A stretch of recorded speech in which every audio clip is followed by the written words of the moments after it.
Live from the 607, it's the Ocho Duro Parlay Hour, where we're talking sports locally and nationally. Join the conversation on our social media with the hashtag ODPH, because here we go.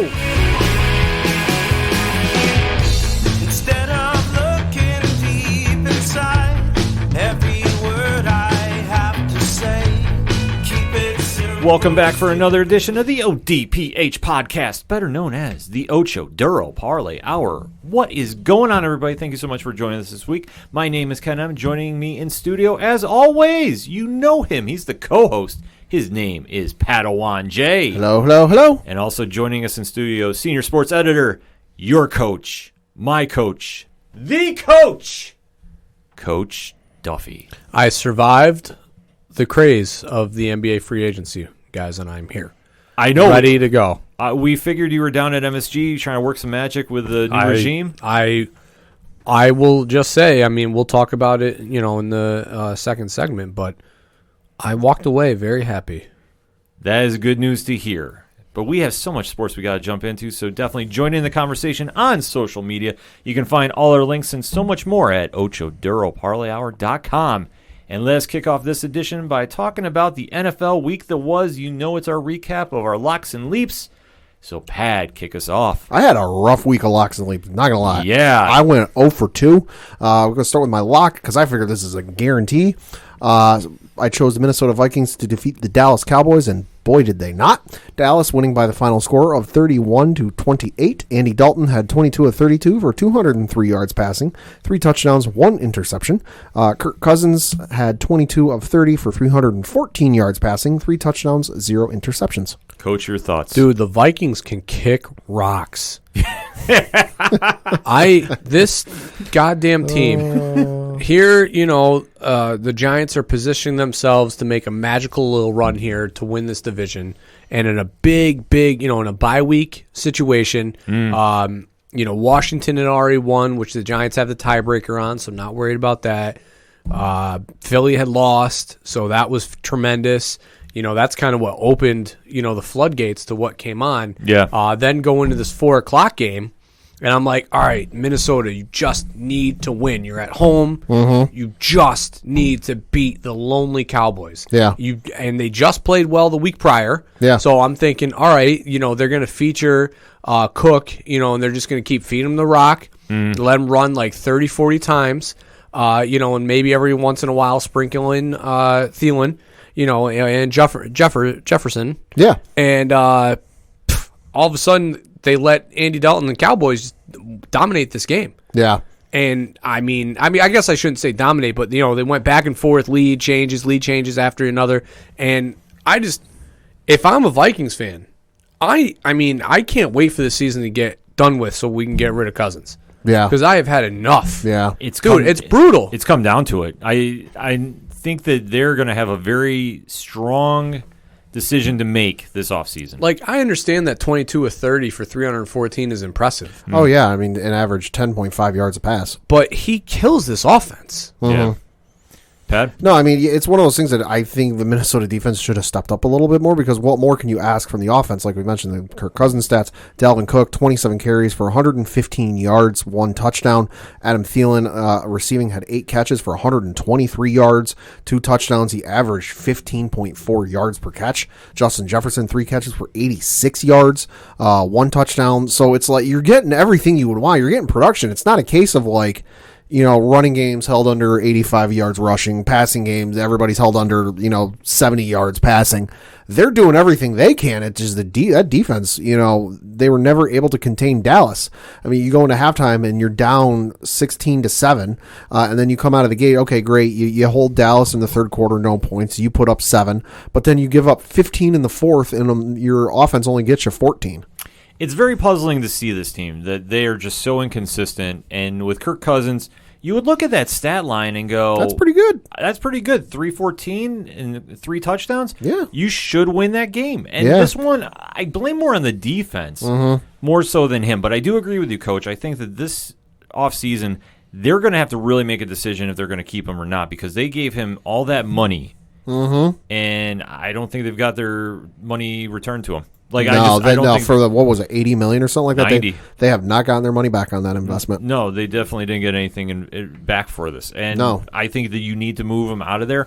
Where does he go? I mean, he'll land somewhere. Yeah, oh yeah. But for Minnesota, you gambled, you went all in, and you crapped out. So there's nothing else you can really say about this. 4-6 is not the record that you should be at this point. No, especially with Dalvin Cook playing as well as he's been playing. I should know. I have him on fantasy. Exactly. The Dalvin Cook is having an amazing year that I know Derrick Henry gets a lot more publicity. Sure. But Cook is putting up solid numbers. Oh, he's putting a monster numbers. And you would figure that if you kept Ezekiel Elliott right around 100 yards, no touchdowns, you should win this game. But they didn't. No. And that's the puzzling part, too, because the fact that you let a Dallas team that has been playing subpar this entire year jump out at you 16-7 at halftime. Yeah, and I mean, you look at the receiving game, too, for Dallas. Amari Cooper, 81 yards on 6 catches, no touchdowns. CeeDee Lamb, 34 yards on 4 catches with 1 touchdown. Michael Gallup, 29 yards on 2 catches, no touchdowns. You know, it's like, all right, they're doing okay on the receiving game. It's not anything monster. No, it definitely wasn't monster, but the legend of Dalton showed up and had a strong return. I have to give a shout out to him. He's one of my favorite quarterbacks for getting the Bills in the playoffs. But This is true. I digress.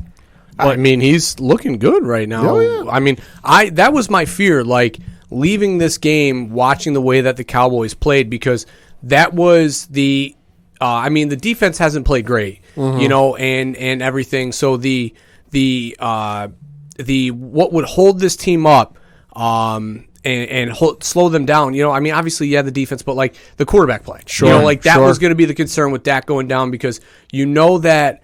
They have the offensive weapons, you know, to put in a player, you know, a quarterback, and just, you know, let it ride. Yeah. But then, you know, when Dak went down, it's like, all right, Andy Dalton's their backup. Like everybody, Right. you know, like he's a capable backup, guys. He can help this team win. Yeah. And then the first week he played so bad, you know, he didn't look great against the Giants. You know, and that was in short relief. And then the following week didn't have another great game, and everybody's like, oh, you know, the Cowboys are done. So, like, going into this game, I'm like, all right, Andy Dalton's back. Like, you know, hopefully he just continues to not play well. Yeah. But now that he played well, as a Giants fan, this is a concern. I think it's a case of Dalton doesn't have any pressure on him. Where you look at Cincinnati and it was all the pressure. You're the starter. You're the guy they drafted. You know, you got to bring us back to glory and prominence and get us to a Super Bowl and win this and win that. He's now in a situation in Dallas where, okay, yeah, there's a bit of pressure on him. He is the quarterback. He's the guy starting the games.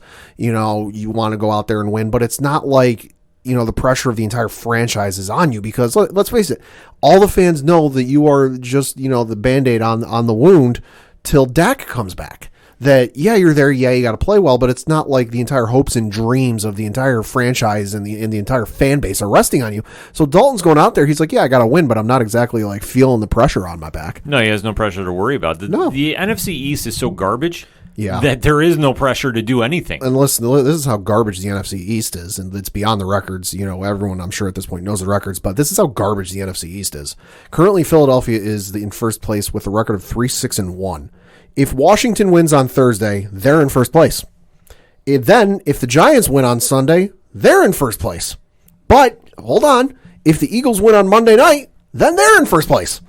You could have 3 changes atop that division come Tuesday next week. It's just so mind-boggling What of the how shit? how bad this division is. Like, I don't even know how you can put it into words. But it is what it is. Dallas snuck out with a much-needed win. And for Minnesota, you got a lot of questions to start answering. I don't necessarily know if Cousins is to blame for this one, but for the overall season, you got to really take a look this offseason, because obviously you're out of the Trevor Lawrence race. So who else is going to take the helm there in Minnesota? That's the question we got to find out. But let us go to the next game. Yeah, so my leap was the Detroit Lions to beat the Carolina Panthers, and I was wrong on that one. Carolina winning by the final score of 22-0. P.J. Walker had 24 of 34 for 258 yards passing, 1 touchdown, 2 interceptions. Matthew Stafford had 18 of 33 for 178 yards passing, no touchdowns or interceptions. Coach, your thoughts? Any? No. I mean, what can you say, you know? Yeah. P.J. Walker, man, holy shit. P.J. Walker Who saw this coming? Straight from the XFL? I just cut like 14 times when he was in the NFL before. Amazing story. Yeah. It's crazy because, I mean, obviously when we went into this year, you know, the Panthers were, Luke Kuechly retires unexpectedly. They let Cam Newton go. They bring in Teddy Bridgewater. Matt Rule, the head coach from Baylor, we've talked about him before, comes in and takes over. And, nobody really knows what to expect from this team other than a ton of growing pains. Yeah. And, I mean, they've been able to not only compete but stay in games. I mean, I love what they do, with their receivers, especially with Moore.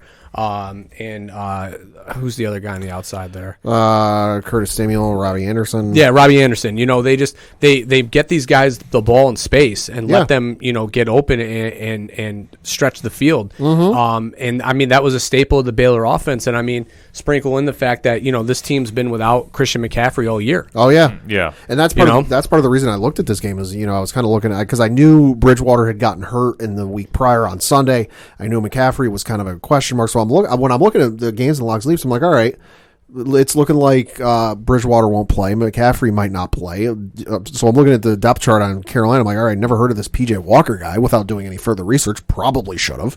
But I'm looking and going, all right, PJ Walker, never heard of him. So your second string quarterback, then you got a rushing game that's really not anything to write home about once you get past McCaffrey.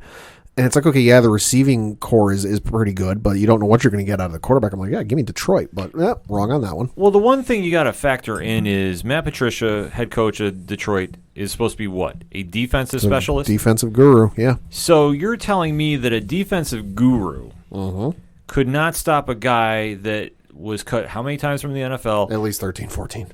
And then the only noticeable games he's had have been in the XFL.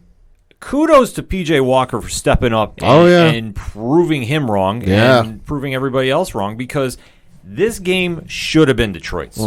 Top to bottom. Detroit should be ashamed. Patricia is good as gone in the offseason. Say the heat on his chair is a little warm. You have to look at this game and say you could not be an outsider coming into the league that couldn't make it on any practice squads. And like I say, maybe that's the wrong narrative to take, but that's the way I see it, that you are supposed to be this defensive genius from Belichick. Yeah. That you are supposed to have all these schemes to stop the Aaron Rodgers and the other quarterbacks that have been a carousel in your NFC North. You haven't done it since you've been there. Nope. So why should we expect anything different here? I guess is the point. And you just proved that to be fact. That P.J. Walker absolutely annihilated you, throwing for 258 and 1? Yeah. And you got shut out by a defense that is sorely lacking in any playmakers. Yeah. Detroit just needs to wrap it up and call it a season. Yeah, that's why, especially your defensive-minded coach and your big defense and all that, you got one sack on the guy.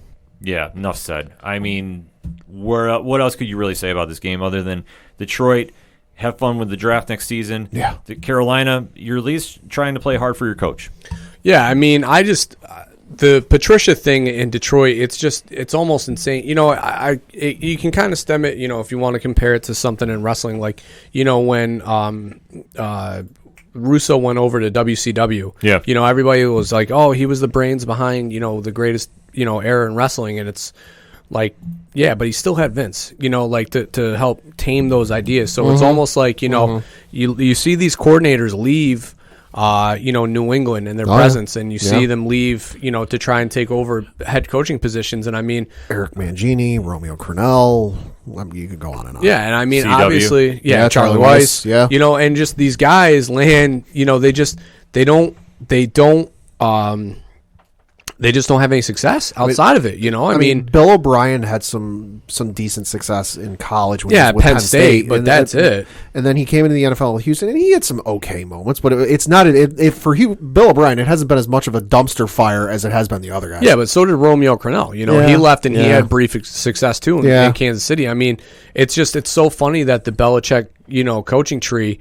I mean, even the offense coordinator there, McDaniels, in Denver, won a playoff game and almost got to the AFC title game. Yeah. So it's just funny to see, these guys leaving, the Belichick tree and not being able to have the same success. So it's, it's obvious, what the mastermind is there. That, if you can't, branch out and do your own thing. It's like, Joe Judge right now, is the best chance because he was the one that really took the the Belichick way and is now, implementing it with the Giants. Yeah. All these other guys have tried to do their own thing, and it just doesn't work. And I can't help but wonder, because Patricia did come up with some great defenses, and there were some great defenses when he was up in New England. I can't help but wonder if Belichick ever had one of those moments where they're coming up with a game plan or defensive scheme, and Belichick's going, okay, that's good. Don't get me wrong, but let's move this here, let's move that there, let's make a few adjustments. There's nobody, because Belichick's been around a little bit. Yeah. He's seen a few plays. He's seen a few offenses.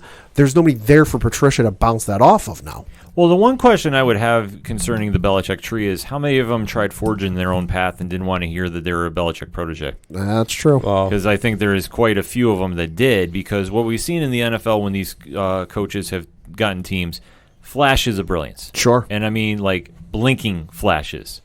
That you had McDaniels won a playoff game with Tebow and pulled off the impossible, but then let us not forget that Denver defense was carrying them the entire way. Sure.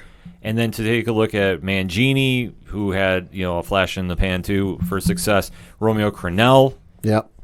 Obviously, he had his teams going good the first year, but then he got figured out. So it's you can't expect these guys to really have that magic, because Belichick is the one who forged it. Mm-hmm. And I think a lot of them get in their own teams and they just go, okay, we want to do it our own way because we want to prove that it wasn't just him. But at the end of the day, it is. Joe Judge, I will say right now, though, has his team showing up every game. Mm-hmm. And that's the one notable thing, that a lot of these other teams with their new coaches, they weren't showing up for games. Mm-hmm. They were pretty much mailing it in when the season was already kind of midway, and let's see where we're at, and we're in the middle of the pack. Judge, to his credit, and I'm not saying this just because Coach is in the room, he has his guys ready to go every week, and they play hard. No matter what it is, they show up. I mean, outside of that San Francisco game. Right. Yeah. But you're going to have games like that, but how they rebounded, that's the noteworthy fact. So for Patricia, I just haven't seen that in his tenure in Detroit. No. I really haven't. You had a decent offense, and notice a decent, because Matt Stafford will keep you in games. Oh, yeah. But after that, who you got? I mean, you have an aging Adrian Peterson as your leading running back. Let's say 7 carries for only 18 yards. Enough said. So Detroit is definitely going to have some work to do if they're going to try to get back to prominence, like we said. And Carolina ruled their plan for him. I mean, he's coming up with schemes to keep him in with all the departures and injuries they've had. Yeah. Is it enough to say, will they turn the ship around next season? Hard to say. Maybe. I'll say it's a solid 50-50 if they can get to a 500 record next year. Yeah. But anything's possible. Yeah. Next up on the docket, Coach, your picks. Go ahead, Pat. So which one you want to start with, your lock or your leap? We'll go with my lock. All right, so you chose the Pittsburgh Steelers to defeat the Jacksonville Jaguars, which they did by the final score of 27-3, and improving to 10-0. Ben Roethlisberger, 32 of 46 for 267 yards, 2 touchdowns, 1 interception. Jake Luton, 16 of 37 for 151 yards passing, 0 touchdowns, 4 interceptions. I mean, this had everything on the writing to be a trap game.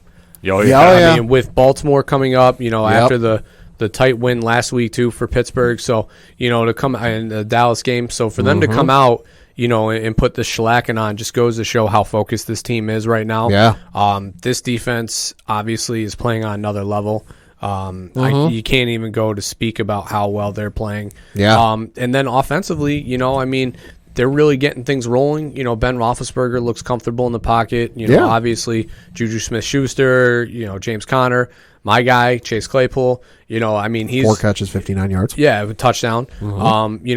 They're just really clicking on all cylinders. I mean, it's hard to say that they're going to lose a game because of how well they look in these games. Yeah. I mean, because even as poorly as they played in the Dallas game, and I mean, I will honestly say that was probably their worst performance. They still pulled out a win, so it's like it's hard to see where this team's going to slip. It's real hard, and I mean, I'm looking at the rest of their schedule. They've got Baltimore coming up this Thursday on Thanksgiving. After that, they've got Baltimore. Maybe you never know, division rival. After that, they've got Washington at home. Probably a win there.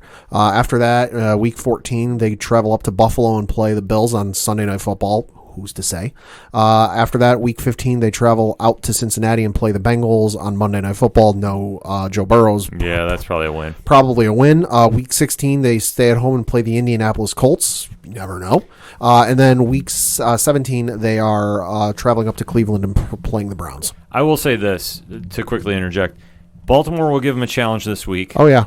The Bills will give them a challenge as well. Not saying as a homer pick, but the Bills will step up for that. Oh, game. yeah. Oh, yeah. Sunday Night Football, absolutely. And I will say Indianapolis could be a trap game for him as well, because Indianapolis has the, I believe, third-ranked defense in all the NFL. Yeah, something like They're that. quietly deceptive about that. Yeah, and I know Baltimore's had a rough couple of weeks, but let's not forget they did play them week 8, where they Steelers only won by 4 points. Yeah. Yep. So that being said, you have to really admire what the Steelers are doing. Yeah. Roethlisberger is healthy, and that's the key thing too. Yeah. He hasn't taken any really bad hits this year, and he's been able to implement his offense. And even though this game did look like a trap game, and I got to admit, the first series in that first quarter, I thought they were going to be in trouble. I really did. Jacksonville came up ready to play, but then Pittsburgh did what Pittsburgh does best, punch teams in the mouth, and they never let up. I mean, kudos to Mike Tomlin. I don't think he gets enough credit for getting his teams ready to play, and especially for this team to go and really do it without any real superstars, so to speak. No. I mean, when Smith-Schuster is supposed to be your superstar guy, only 4 receptions, 19 yards. Yeah. But you're having a wide receiver core of Johnson, Claypool, and Ebram step it up. I mean, this is a team that just has a different look and feel to them. Well, and I think you got to give some credit to the offensive line, too, because for the game, Roethlisberger didn't get sacked. Looking at his stats, as we record, in 10 games played, he has only gotten sacked 10 times. That's ridiculous. Which is ridiculous. Now, can't really count last year because last year's technically his lowest total number of times sacked, but that's because he only played 2 games. Yeah, he was hurt. Yeah. But for his career, his lowest total number of sacks for a season was back in 2016, where he got sacked 17 times in 14 games. Yeah. Yeah, I mean, obviously, the offensive line's holding up, and, they're able to give him time and space. And, I mean, Ben, obviously, if he's not having to avoid a rush and everything like that, I mean, you can say that about every quarterback. I mean, as long as they don't have to take on a pass rush, they can win games. It's just a matter of, can you keep your quarterback on his feet and stuff, and that's what they're doing right now. Yeah, they're doing it definitely, and this is something we don't really see from Roethlisberger, too, because he's known for scrambling and making those last-second throws. Yep. He's now having time in the pocket. This is a scary team when you really break it down. Because if they can stop a great defensive rush, I'm not saying Jacksonville, I'm just saying when you look at the other teams in the league, the way they're handling defensive pressure is something truly to admire. So for Pittsburgh, I'm not saying it's out of the realm of thought to run the table. They're going to have 3 games on that docket that I think that will give them fits. Cleveland, I don't know at the end of the season. I mean, that could be something if they want to sit starters after the first series, but it's also division. Yeah. I mean, I don't think Pittsburgh's ever been in this position to have that choice to sit and worry about that. No, it's the same choice the Patriots had to make in 07 going into the final week of the year against the Giants. Right, but I know with Belichick, I know that drive was there. Oh, yeah. So, but with Pittsburgh, I'm going to say maybe. They'll sit. They'll sit. There's no way. Yeah. You can't. I mean, they're already, the as good as, we're complimenting the defense, they've already had some pretty big injuries on the defensive line. Yep. The one outside linebacker is out for the season. Yeah. And then the last thing they need, is to lose even though Snell plays well, to lose a Connor or Juju, even with how good Claypool's playing, lose one of these guys, even if they're only in the reserve or role player type situation, would be catastrophic for this team. No, I agree with you. That's why I said, this team has a different mentality than a Belichick one. Sure. So I could definitely see it. Like I said, it's 50-50, but I wonder how they're going to react if they get that far. Like if it's 16-0. Yeah. And 15-0, what are they going to actually start doing? That's going to be the tricky part. I mean, obviously, we're kind of really looking into the future about this, but it's not out of the realm of thought. No. And then to flip the coin, Jacksonville, they are still in the tank for Trevor race. Yeah. Yep. 1-9. Back in it. I'm hoping they pull it off at the end. Obviously, they got some competition going for it, but I mean, Jacksonville is what Jacksonville is. They're bad. They're real bad. They're not Jets bad, but they're bad. No, they're on the conversation, but they don't take the crown. No. I'm sorry. There's nothing else you really need to say about that. Coach had to duck out for a second. He has a little phone call to take. So I will continue on with the show. So next up, Pad. Yeah, he chose the Cincinnati Bengals to defeat the Washington as his leap, and unfortunately that did not happen. Washington winning by the final score of 20-9, but of course that's not the main story.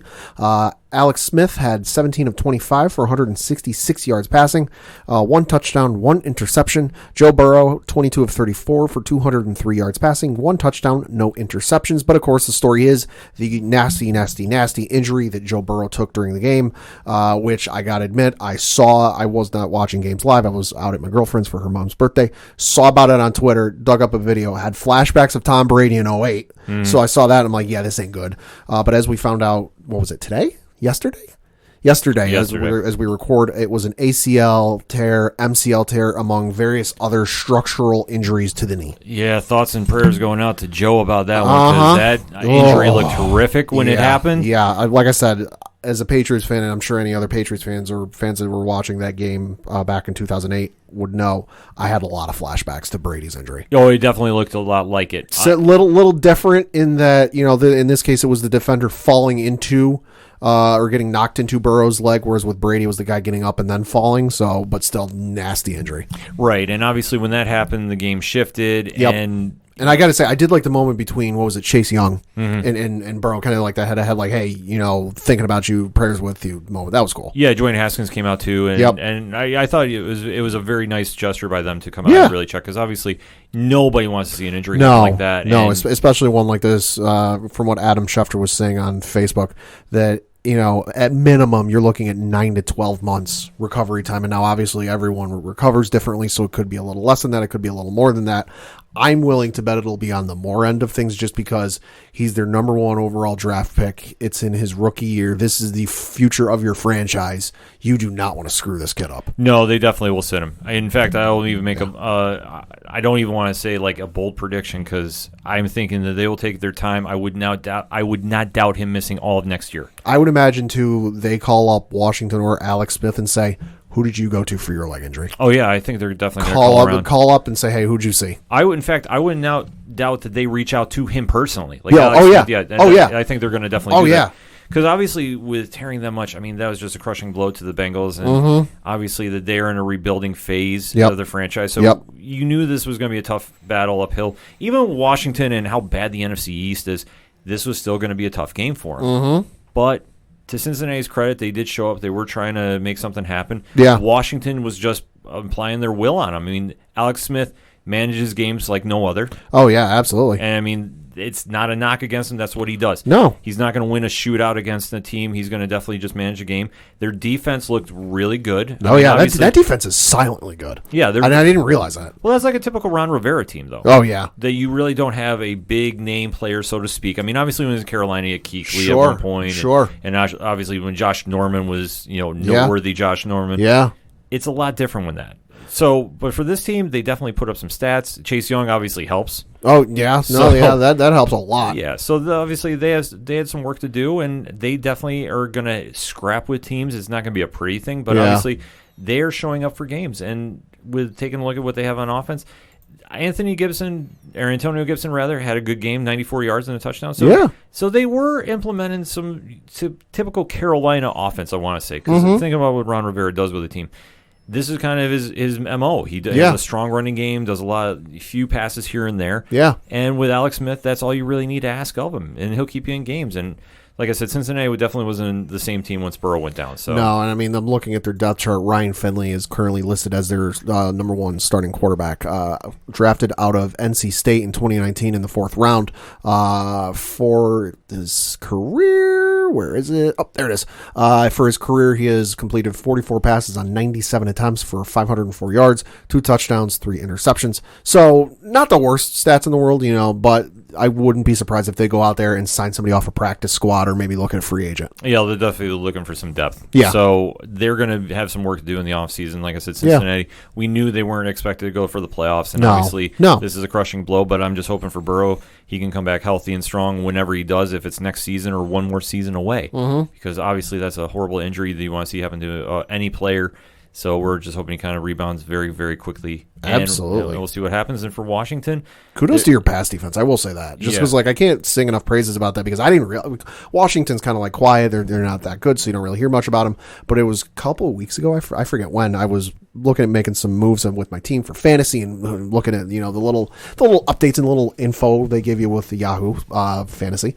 And I forget who it was, but it was one of the guys. And I'm like, oh, they're going up against Washington. This should be pretty good. And I'm reading the little blurb, and it's like, oh yeah, he had this receiver had a really great week last week with 6-7 catches and 90-something yards. I was like, but you would think he'd have similar success this week going up against Washington, but Washington's got one of the top 5 pass defenses or something absurd in the NFL. Yeah, they're deceptively good.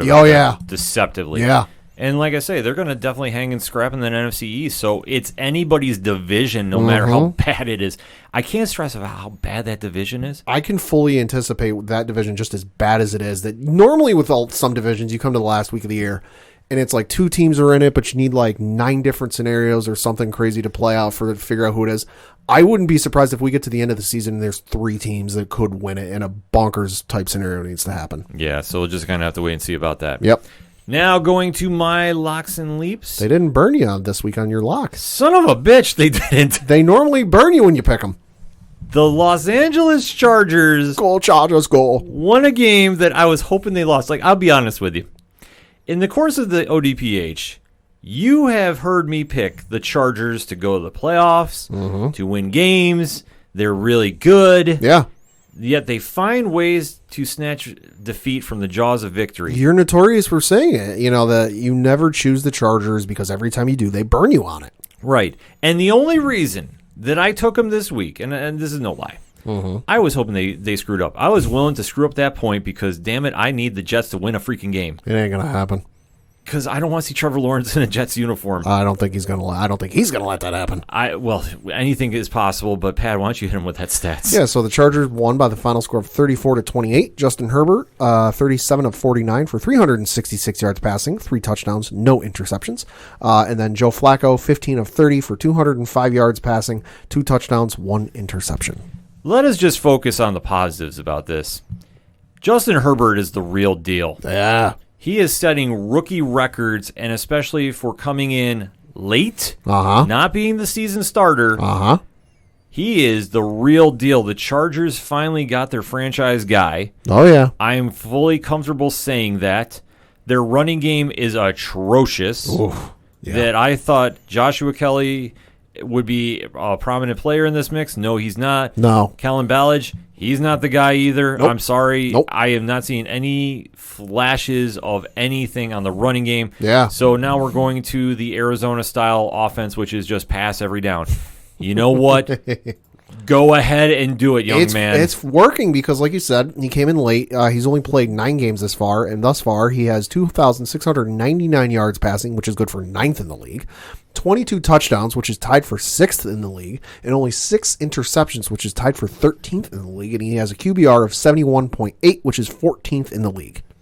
Keenan Allen had 16 receptions. Which is bonkers. Just put that in perspective. I don't think he ever did that when Phillip Rivers was there. No. That's not a knock on Rivers, but just to kind of paint that picture. 16 receptions for 145 yards. He averaged 9.1 yards per catch. That is God. huge. That is huge. And Mike Williams, remember him? Yeah. 4 catches, 72 yards. I mean, I realized the Jets secondary was bad, but damn. Yeah. Ballage had 7 catches. Tyron Johnson, 1 catch, 54 yards. I'm sitting here going, who the fuck is Tyron Johnson?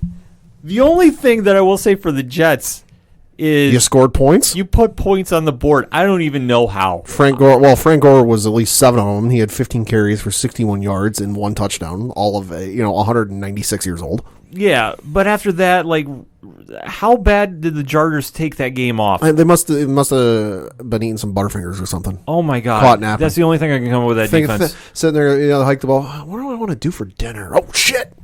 It was something because obviously the Jets should nowhere God. near close on this. And I get that the Chargers defense isn't exactly lights out or what you would see from the all Madden defense team, but it's the Jets, for God's sake. Their leading rusher week in and week out is 298-year-old Frank Gore.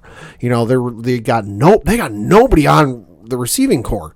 Yeah, they got Brashard Perriman, but not exactly striking fear into me or making me go, oh, I got to pick that guy up on waiver wire, Joe Flacco or no Joe Flacco. And then they got Jamison Crowder, which, again, it's Jamison Crowder. I'm not exactly looking at the waiver wire seeing if he's available this week. Yeah, this is absolutely insane for me. Like, just for how well the Chargers play on offense, their defense can't keep them in games. No. Honestly, next year's draft, I would go all defense and find a running back.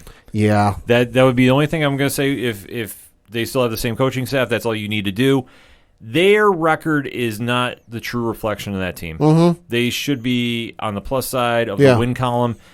They should be, I mean, obviously, you can make an argument they should be in second place in the AFC West. Yeah. You can really make that argument. And with Herbert there, this is a good growing pains year because now the pressure is off. Mm-hmm. If you win a game, it's just a feather in your cap. Mm-hmm. Because, for how bad your opponents are playing, and like I said with the Jets, because they haven't exactly had too many tough games, but they have hung with the teams that they should have ran them out of the field. Sure. The Chargers are looking like a real team. Herbert is the real deal. I'm eating my words about him because I know I was very much on the fence about him when he was coming in the league. Sure.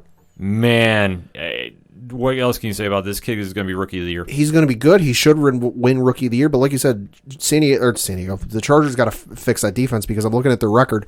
They've held opponents to under 20 points only twice this year. First one was Week 1 against Cincinnati where they gave up 13 points. And then the other instance was Week 3 where Carolina put up 16 on them. Every other game this year, their opponent has put up 20 points or more. Yeah, you ain't gonna win games if you got your defense is giving up 20 points or more a game. Right. So obviously it's an uphill battle, but this one they held on and won. Which, like I said, son of a gun. I meant to say son of a gun earlier. Apologize for my little outburst there, but my plan of the Jets getting a win has failed. It ain't happening. They're gonna go 0-16. They might go 0-16 2 years in a row. Oh, it's going to be so bad because there's no damn way Trevor Lawrence is coming out of college to go to the Jets. I tell you what, if he stays at Clemson, it's Clemson. Yeah, it's Clemson. Yeah, sorry. Like now I'm all distraught because my master plan of him going to the Jets, staying away from the Jets is like now in peril. If he stays at Clemson, I'll buy a Clemson jersey. I'll do it, damn it. Okay. You have me on record. If he stays, if he's like, no, I'm not going to the Jets, I will buy a Clemson jersey. I will make that happen. All right, next up on the docket. I don't get too worked up about this. Yeah, so then for your leap, you chose who the hell was it? Oh, it was Green Bay. No, because that's what? Aaron Rodgers, I was listening to JVD from Villains to Man. Shout out, crossover collision. Mm-hmm. I was with him on this because it's Aaron Rodgers taking on Indianapolis. Mm-hmm. It is the Aaron Rodgers against Philip Rivers. So if I'm going to go in a shootout, I'm taking Rodgers. Yeah. And what happened? Indianapolis ended up squeaking out a win by the final score of 34-31 in overtime. Philip Rivers, 24 of 36 for 288 yards passing, 3 touchdowns, 1 interception. Aaron Rodgers had 27 of 38 for 311 yards passing, 3 touchdowns, 1 interception. I just want to say at halftime this game was 28-14. Uh-huh. So the fact that the Packers decided to blow this lead, yup. Kudos to I almost said the Chargers because I want to say Philip Rivers. Kudos to the Colts. I will say this: Philip Rivers, even at this declining stage, is still a competent quarterback, and will keep you in games. Obviously, throwing for 288 and 3, I'll take that any day. As a team, you want to see that point production. He definitely kept him in. Jonathan Taylor for him. Finally awoken, 22 carries, finally. Yeah. Because I know that they've had a running back by committee. So to see them get in there and obviously claw their way back, even though Aaron Rodgers had some luck in that fourth quarter to get him there, but then a very costly fumble in overtime cost him the game. Yep. This was a good heavyweight bout, but I would say this. If I'm the Packers, your problem yet again is your defense. Even though you're 7-3, Aaron Rodgers is that good, he'll win you that many games. Well, I mean, defense isn't that great, but how the hell do you stop a kicker nailing like 4 field goals or something bizarre like that? Because you look at Rodrigo Blankenship, who was the Colts kicker, nailed a 37-yard field goal in the third quarter to make it 28-17. After that, Rivers had a touchdown pass to make it 28-25 Green Bay. Then you go into the fourth quarter, Blankenship hit a 32-yard field goal to make it 28-28. Then Blankenship nailed a 43-yard field goal to make it 31-28 Indianapolis. Crosby nailed a 26-yarder of his own to tie it up. But then you get into into overtime, and Blankenship nailed a 39-yard field goal to win it 34-31. So, I mean, yeah, Rivers kept you in the game and he moved the ball, but god damn, your kicker won you that game. When a kicker is that automatic, what else are you going to do? Predicting it now, Rodrigo Blankenship is going to go from like probably high 80s, low 90s available in fantasy leagues to like below 10. It probably will happen, but there's one thing scary about NFL kickers: streaky. Very few times do you have a consistent kicker. Yep. Don't ask me how, don't ask me why, because I can't explain it. But for Green Bay, they'll bounce back from this, obviously. Sure, Aaron Rodgers does not have like a slump, and he'll keep you in games. No. Like I said, I figured he would tear apart this Indianapolis you would Colts think, defense. yeah. And even so, with it being the third-ranked defense, it didn't matter. No. But the fact you put up 28 points in the first half and then took the foot off the gas and let Indianapolis claw back. Yeah. And granted, their kicker caught fire. Not going to take anything away from that. Well, fire. But at the same time, you should have iced that game. Yeah. It should have been a wrap before you got to the fourth quarter. Good Lord. 4 of 5 for 80% kicking completion. Longest of 43, 2 for 2 on extra points. Good God, that is money for fantasy. And now Indianapolis is 7-3. Which is just wild. Well, that's the thing about that AFC South. That we all thought Houston was going to make a run. I know Tennessee was in that discussion, but and we all said the Colts were going to contend. I never saw them being this good. Indianapolis currently in first place, and I believe that's because they beat the Titans in a game earlier this season. Then you got the Houston Texans in third place at 3-7, and then the Jaguars. Yeah, enough said there.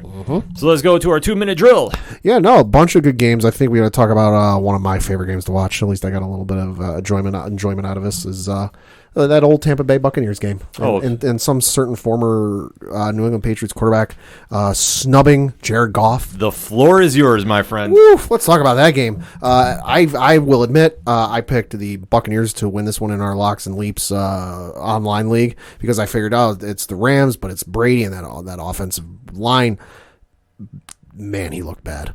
He looked old. He looked not the whole double pass thing notwithstanding, because I will admit that was bonkers. Yeah. He looked bad. And how many times is Arians going to call up a downfield pass? Like, he can't do it anymore. The problem with Tampa Bay is Arians and Brady are not on the same page. Nope.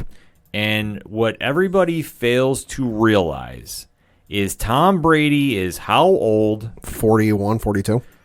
Exactly. He is not the Tom Brady in his prime. You got an aging quarterback that no matter what he wants to tell you, Father Time is gaining on him.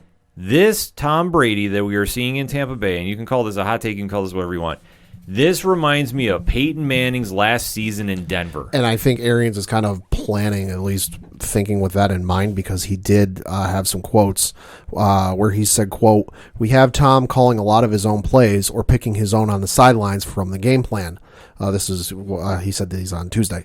"I don't think it's a confidence problem whatsoever. It's not a lack of trust. It's a lack of continuity within the offense of the whole picture," close quote.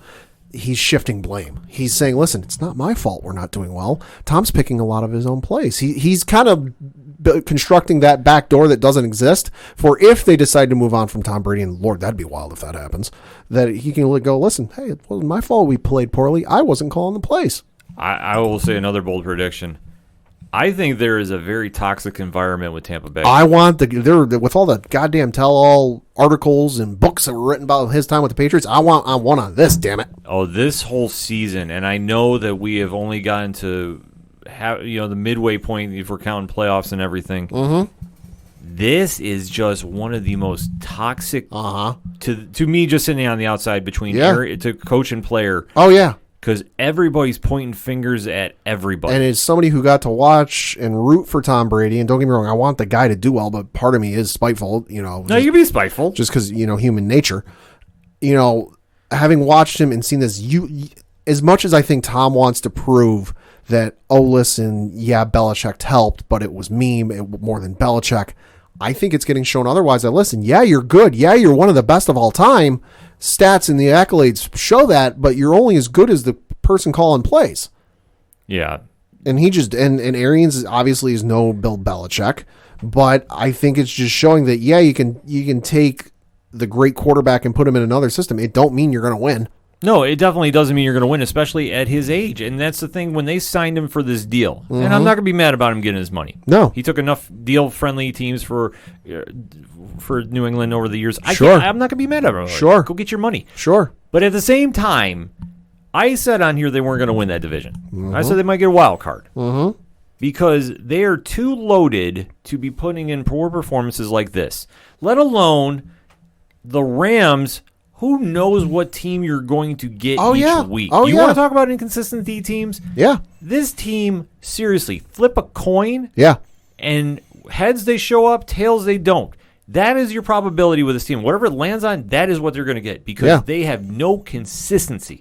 As a playoff team, if they get in there, I would say they're going to be one and done because I have no faith in them. No, and the thing with the Buccaneers is you fear Brady come in, be money and fire.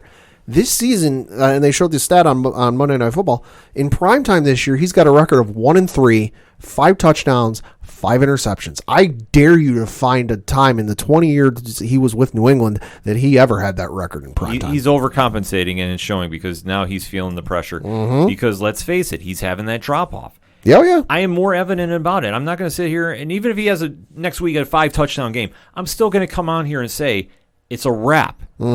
Father Time has caught up to him. He's not the same guy. He's hitting that point that every athlete hits at some point in their career, and that's the fall off. I mean, with baseball, I remember with CC Sabathia's big thing used to be fastball. He's great fastball, but he hit that point where he couldn't throw his fastball as fast as he used to, so he had to switch to other things and off speed.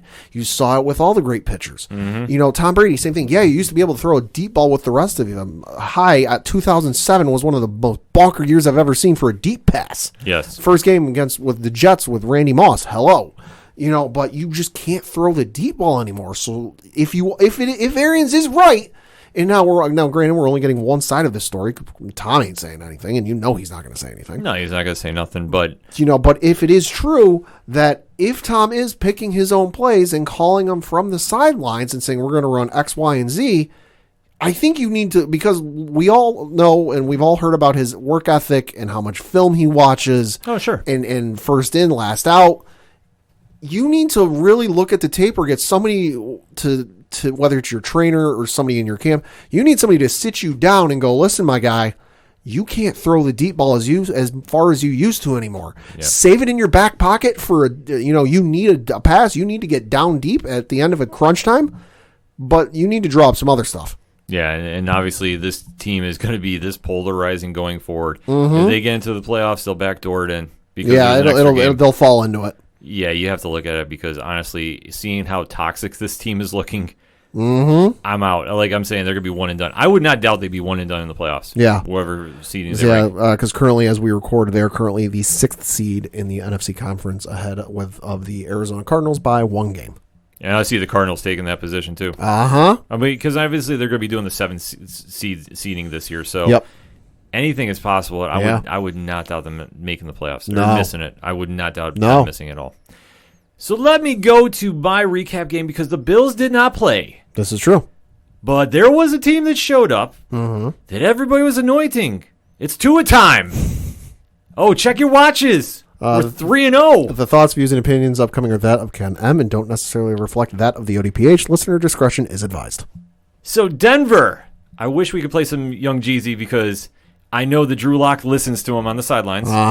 Because the Broncos did what the Broncos do.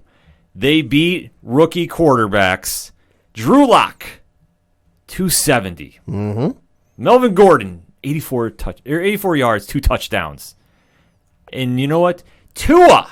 Let us talk about you, Mr. Tua. I'll say I had to find it there for a moment. Yeah, only 11 of 20 for 83 yards passing, 1 touchdown, no interception, sacked 6 times. Yes. He got benched. Why would you bench him if he's your guy? You pulled Ryan Fitzpatrick. Oh, Fitzmagic, you know. You pulled him. Yep. And everybody's saying, well, Tua's 3-0. Oh, he's a starter. He's this. No. That defense played over its head for 3 games. You scored how many points? Yep. Based off it, I want to say 28. Oh, yeah, it was something like that where they went in against the Rams and everyone's anointing him. Oh, greatest quarterback since Dan Marino. yeah, listen, guys, you kind of put up a lot of points because Jared Goff had an anomaly of a first half. Exactly. Tua has not been lighting up the stats. Mm-hmm. He hasn't thrown for more than 200 yards. Yeah. Not even. I think the most he's thrown is 160. No, he put up 248 against Arizona the week prior. All right, then I stand corrected because you know what? But that was a shootout. That was the Miami won 34-31. Okay. That was a shootout. So I'll take that one back because other than that game. Yeah, no, it was 93 against the Chargers. The Rams. Excuse me. That was his first game. Then he had 248 up against the Cardinals, and then 169 against the Chargers. Okay, so 169 was what stuck out against the Chargers. So he had 83 yards against this team, and he was pulled. Yep. Pulled. Yep. I'm sorry, I just made the mic pop because now I'm getting amped up about this. At halftime, it was 13-10. Yep. You're still in it. You're still in the game. Yeah. And then even when Denver scored in the third quarter, It was only 7 points. it's only 7. Yeah. And you pull your guy, Yep. the anointed franchise of your quarterback, after you've already sat Ryan Fitzpatrick, who got you in that position. And granted, I understand it's Fitzmagic. Trust me, he's been my quarterback at times too. He's gone 3/4 of the way around that carousel up in the AFC East. Exactly. But you pulled him when you were winning. Yeah. Because you went all in. You said, nope, we're doing to it. We got to know him before we do our draft picks. Yeah. Whatever kind of nonsense you said. Yeah. And yet you yank him in a close game and you don't give him the chance to win? And you're trying to tell me he's cool with this and the confidence is still there? Yeah. I'm sorry. This has got to be a slap in the face. I would be losing this right now. Mm-hmm. And you can hear my voice because all I've been hearing from Dolphins fans is, Tua's our guy. It's Tua time. Check your watches. Yeah. It lasted all of a cup of coffee. Exactly. And granted, I know he's got his starting role back this coming week. Congratulations. But the fact that they pulled you in a close game and didn't give you that chance to win, Yeah. that you had to go to Fitzmagic? Yeah, and he effectively doubled his total number of sacks for the year. He's sitting at 10 sacks for the season. And he had 6 in this game alone. Yeah, I understand Denver's defense was playing lights out. But there's no Von Miller on that defense. Exactly. They stepped up and punched you in the mouth, and you had no response, Miami. None. So you went back to Fitzmagic, who almost won you the game. Oh yeah, I'll give you that. Yeah. He got you back in it. Oh yeah. But what kind of message is this that you're sending your team? And now that you already said, well, Tua's coming back. So you sat your young quarterback after you thrusted him in there. He won a shootout against Arizona, Yeah. which I'll give him that. Sure. I will give him that. Even though their defense is up into that one, he still threw against Arizona. But Sure. again, Arizona's secondary, with the exception of Baker and Patrick Peterson, is garbage. Mm-hmm. Sorry, just going to be honest about that. You're going to tell me that the guy that threw for 200-plus yards in that game, $160 against the Chargers, he went to Denver, got punched in the mouth, and you yank him? Yeah. What logic is this? You look at his stats, 60 of 97 for 602 yards, 6 touchdowns, 0 interceptions. He's averaging 6.2 yards per pass. His longest is for 35 yards. And he's fumbled the ball once. So you yank your guy, you don't give him a chance to win to get those learning experiences. Okay, and you wonder why I sit on here and rip you each and every week. Mm-hmm. I mean, I'm not saying this just because I'm a Bills fan, but granted, there is a little motivation to say it. But I'm looking at this team and just the puzzling moves you guys are doing. It makes no goddamn sense because, like you said, they weren't exactly getting blown out at halftime. So there was really, it's not even like you can say, oh, we were getting blown out. We wanted to protect our franchise and not get them hurt and have some freak injury and screw up our future. I would understand that. I would be like, no, I get that. I fully endorse that. Sure, fine. But like you said, the score was only, what did you say it was, 14-13 or whatever the hell it was? It was 13-10 at halftime. Yeah. And then you throw another 7 on it. Yeah. So that's 20 Yeah. to 10. So you pull, I just don't get it. I don't get it either because here's the major problem with that. You now are going to send him against the Jets. Mm-hmm. Okay. It's division game. Am I saying the Jets are going to win? Oh, God, I hope so.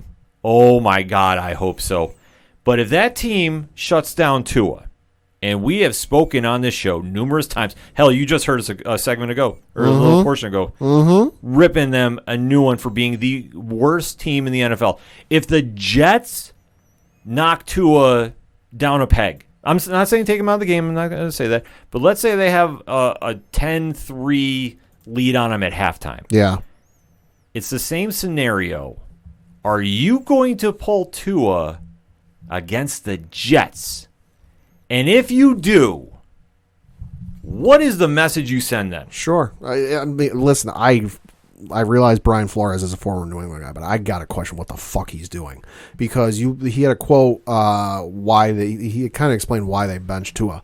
He said, quote, "Tua wasn't injured. We just felt like it was the best move at that point of the game.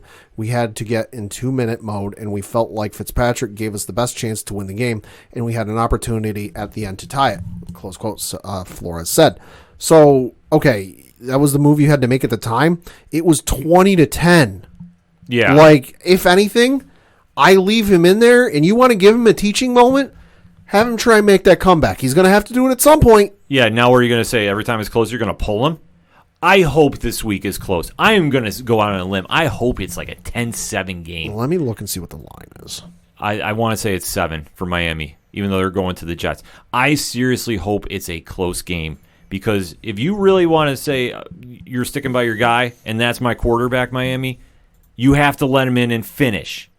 But the fact you didn't do it against Denver? I'm sorry, it's Denver. Yeah. Going into this week, they were 3-6. So you sat him? Yeah, you're right. Currently it is 7, but I'm going to keep an eye on that line just because I get the feeling it's going to get a little closer. Oh, no, you know what? In fact, I think people are going to start dumping more money on Miami, probably. Could be. You'll see that. You'll see how that line grow. I will say it'll get to 9.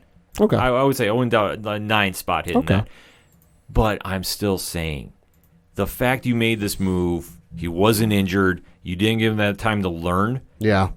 Like, I'm sorry, everything can't be all roses. You're going to have to pull some weeds sometime to make sure that garden is looking great. The fact you yanked him out was a bad look. And listen, I'm not rooting against him. I think the fact that he's back in the playing football after the bad injury in Alabama, more power to him.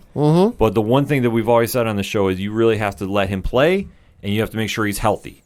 Physically, he's in the games. Oh, yeah. But this And is... you got to let a young quarterback take his lumps. He's got to have those bad losses and those bad experiences and those bad games to kind of build from and go from there. But if you're going to protect and coddle him and pull him out so, he doesn't get hurt, he doesn't feel bad, this and that, like, he ain't going to learn anything from it. Yeah. So, Jets next week. Let's see what you got, Miami, because you know what? I hope you have another misstep. So this becomes a very bad learning experience for you, so you don't do this to your rookie quarterback anymore. You got to let him take those lumps. I'm sorry, you have to. Yeah. Every other team does. I mean, it's not like to say, all right, it's a close game. Fitzmagic was going to do it. You've already sat him, so he's been cold for 3 games. Right. No sense whatsoever. None. You feel better? Yeah, I do, actually, because all I've been hearing from Miami fans is Tua time. Check your watches.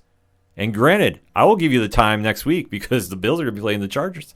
I'll have time to talk next week. But let's talk on social media, shall we? Hit us up on that hashtag ODPH. Week 11 of the NFL is in the books. How's your team doing?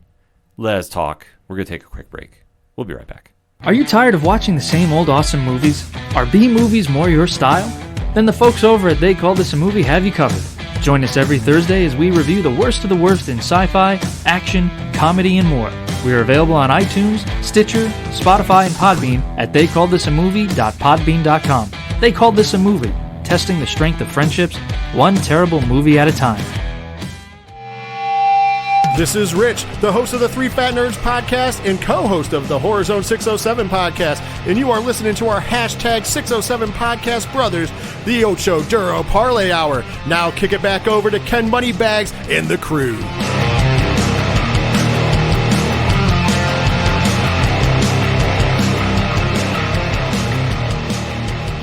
Coming back for the next segment on this edition of the ODPH podcast, and it's time to talk some basketball. Basketball is my favorite sport. It is indeed. So let us talk about the recent moves that have been going on in the NBA. Yes, it's just a couple. We're not going to run through everything because, Christ, we'd be here till Christmas. This is true. Just some of the noteworthy kind of deals that have gone down in the recent time here. The Miami Heat and Bam Adebayo have agreed to a 5-year max extension. This according to Adebayo's own agent. The deal includes an escalator that could take the total up to $195 million over 5 years. Holy sugar cookies. Wow. Money, dollar bills, y'all, and no state tax down in Florida. You got to like that deal. I mean, what they're doing in Miami is very, very smart. Oh, yeah. So I have to applaud the basketball team. Yeah, no, and it's very. I'm not applauding the Dolphins. No, it's very interesting to see it too, just because you think of the Miami Heat's first run to the title, where was they drafted Wade, they brought in Shaq. You know, they had Udonis Haslem, and they had a whole bunch of others down there, and that was how they won their title. It was kind of self built. And then you look at their run when LeBron was down there, and it was like, oh, we're gonna not buy players, but we're gonna bring them in, we're gonna sign players, this, that, and the other. It's almost flipped back to that original run where they brought in Jimmy Butler. Now they're drafting guys and this and that. It's kind of interesting to see. It definitely is, and I think they're doing the right thing down there. I mean, obviously, signing max contract is a big deal, and it prevents them from the Giannis race when that is going to happen. Yeah. If it's going to happen. Yeah. But honestly, I don't think Miami's going to try doing another super team like that. No, I don't think they want to do. I don't think they want to go through the headache that they had to last time, where you were signing players for veterans minimums because you almost had no money. Well, that's the thing. But I mean, with Tyler Hero and Jimmy Butler, I mean, you have a good nucleus down there. Oh yeah, and why not build off that? So I can't be mad about this move at all. And some interesting facts. When this deal is done, he'll become the fourth member of the 2017 NBA draft class to secure a max extension. The others being Sacramento's De'Aaron Fox, Utah's Donovan Mitchell, and Tatum. And Jason Tatum from Boston. Jason Tatum, yep. Also, Adebayo averaged 15.2 points, 10.2 rebounds, and 5.1 assists this past season. Only one other player in the NBA had those numbers. That would be two-time reigning MVP, Giannis Antetokounmpo. You got to applaud him. Oh, yeah. You definitely have to. So can't be mad about that. I am kind of surprised, though, about some of the max contracts. I mean, De'Aaron Fox there. Yeah. That makes sense for Sacramento. Oh, yeah. They have to re-sign somebody for Sacramento. Donovan Mitchell, I was surprised stayed. Yeah. I had a feeling he might go, but he is the franchise. He's Utah. super loyal. Yeah. And Jason Tatum, I mean, that's a huge sign for Boston. Yeah. Yep. Huge signing for them to keep him there. Because that Celtics team is going to contend very well. Yeah. Also of note, Brandon Ingram and the New Orleans Pelicans have agreed to a 5-year extension. That is for $158 million. This according to his agents. They told that to Woj. So good for them. At 23 years old, he set career highs with 23.8 points per game, 6.1 rebounds per game, and 4.2 assists per game. He was an all-star for the first time and was named the NBA's most improved player. Yeah, the move to New Orleans has been a good one for him. It's one of those instances you see a lot of time in sports where big city, big lights, big media doesn't necessarily flourish. Move someplace else where there's still some lights. They're not as bright. The media isn't as rabid, and they flourish beautifully. Hello, Carl Pavano moving from New York to Minnesota. And plus with all the moves the Pelicans have been making, too. Yeah. I mean, they're getting Steven Adams from Oklahoma City in that wild trade. Eric Bledsoe is supposed to be coming there as well. Like, they're making some quiet moves. That maybe are not the big headline grabbers. No, they'll contend. They're not going to be favorites to win the conference and make it to the finals, not without some help. Yeah. But they'll definitely contend. They'll definitely contend. I think they're a couple of years away, but with Zion down there, too, and having a full year ready to rock and roll, I tell you, their ceiling is very high. So they're going to be a fun team to watch next season. This last one I want to mention just because I forgot he was still playing. I'll be honest with you. DeMarcus Cousins has agreed to a 1-year deal with the Houston Rockets. This for the veterans minimum. He missed all of last season with a torn ACL in his left knee, and he suffered with the Los Angeles Lakers. So he said, quote, grateful for the opportunity and excited for what's ahead, close quote. This is going to be very interesting, especially with everything up in the air as it is with Houston. Man, I would be very skeptical of Houston. Going anywhere near there because as toxic as it might be, and then you had Boogie, boy. That opening day, if Harden and Westbrook are still there, can we get like a Hard Knocks type series, but for the NBA and make it Houston? They're gonna need to do something. Like I say, hard courts. They're gonna. I'd be all right with that because Houston is gonna be having a lot of eyes on them, and not for all the good reasons. So, and with Cousins down there, I mean, if he can get back to flashes of where he used to be, I mean, it's a big win for him, but, you know, at this stage, I don't know. I got to be on the fence about that. Also, one other max contract to talk about, too. Sure. Which I know Coach had to leave, so unfortunately I can't get his take about this. Fred VanVleet re-ups with Toronto. 4 years, $85 million to stay there. So Huge move for the Raptors. I know when we get into the draft here, we're going to be talking about the Knicks moves. Yep. I had a feeling they were trying to clear out some cap space to go get him, but did not happen. But for Toronto, huge move. Huge. Yeah. And now, as you mentioned, the NBA draft took place over the time when we were off between episodes. So I'll recap a little bit of that. With the number 1 overall pick, the Minnesota Timberwolves selected Anthony Edwards, shooting guard from Georgia. So, if I'm not mistaken, he's the one that made those comments, and I'm just going to paraphrase that he wasn't like super involved in basketball. It was like, yeah, it's something I do. Yeah, something to those effects. That, like, basketball wasn't his first choice. Yeah, I'd be concerned. I would be concerned if I'm Minnesota. That's a lot to go in on, because you really want to make sure that when you're taking a first-round pick, let alone the first pick overall, they're all in. Yeah. So hearing that was a lot of red skeptical. flags. It's a lot of red flags. I mean, I think he was the best player to come out of this draft. Sure. But I'd still be a little worrisome. Oh, I would be too, because it's not a case of like you got a 2-sport athlete who was really good in both sports that, we're afraid he might leave our sport after a couple years to go play the other one. Like, no, this is a case of I would be, if I'm in the front office of the Minnesota Timberwolves, I would have it in the back of my head that, holy shit, this kid may leave us at the drop of a hat because he's bored. Yeah, that worries me a slight bit. So we're going to have to wait and see about him. But for Minnesota, you got to do something. Yeah. If he pans out, it's a great move. Yeah. So we just got to wait to get him on the court and let's see what he's got. Yep. Up with the second pick, the Golden State Warriors drafted James Weissman from Memphis, who was a center. So this is a great move for them, in my opinion. Oh, yeah. They needed size underneath. I know everybody's saying, well, Klay Thompson tore his Achilles. Yep.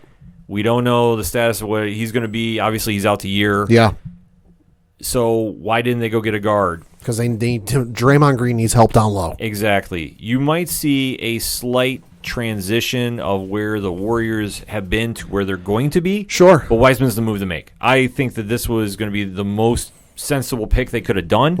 Because Draymond's getting older, let's face it. Yeah. I know Steph Curry is too, and obviously Klay not being in that backcourt does hurt. I know that they did get the addition there of another guard. Andrew Wiggins. Yeah. But it was also Oubre, I think. Yeah. Kelly Oubre. Yeah. So that being said, the Warriors are going to contend. Are they going to be the team to beat? No. I think unfortunately not. If Klay was back, I would say yes. That'd be scary. I would definitely say they would be. But since he's not, no, they'll contend. They'll get to the playoffs. They might surprise some people about how deep they can go. But Steph needs Klay. Klay needs Steph. Yep. I mean, I'm sorry. That's all there is to it. So it doesn't matter. You can have a guard by committee. I still don't see him doing anything here. No, it's just Curry's going to have to be more of a floor general than he might have had to when he played in years past. Yeah, so I'm definitely excited to see what they're going to do. Like I said, and especially to have a big man underneath who was originally touted to be the number 1 pick. Right. So for the Warriors to be drafting this high, I mean, it's weird because of the dynasty they have built over the years. Yeah. But the move makes sense, so I'm okay with it. And like I said, Oubre is going to be a good guard for him as well. Also, kudos to Memphis, maybe your highest draft pick since Derrick Rose. Yeah. At least. Well, they're building a quiet little program down there, so you got to be excited about it. I mean, you got to wait to see what happens. Yep. But, man, I tell you what, I think Golden State came out really, really good about this one. No, totally.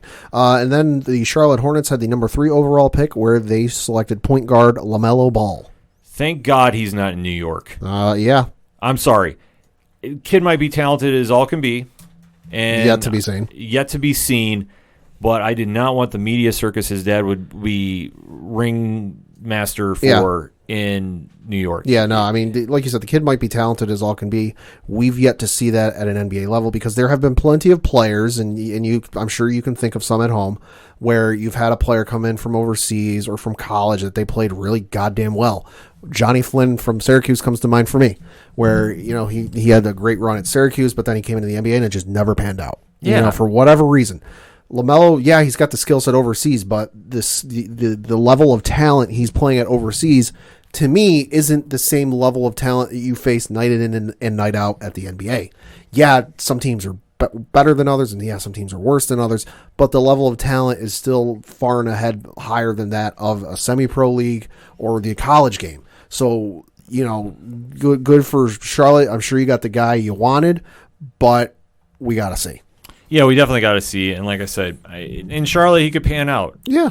I mean, obviously, it's going to be a little awkward between his dad and Michael Jordan. Yeah, maybe we'll finally get that one-on-one he's always been talking about. And I'll already take Jordan in the over. I'll say, yeah, take the Jordan in the over by, no points scored from LeVar.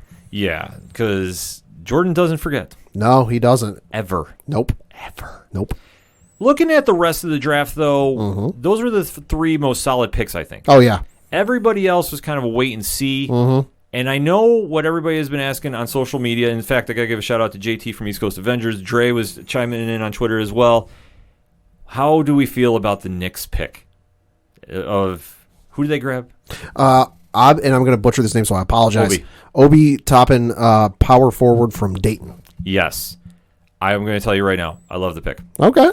I would say this. I know it's a bit high, and the only thing that worries me about the pick is we are very heavy at the forward position. Yeah. Now, I know they've let some contracts run out. They did not renew some.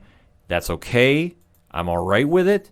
But Toppin is going to be what we need.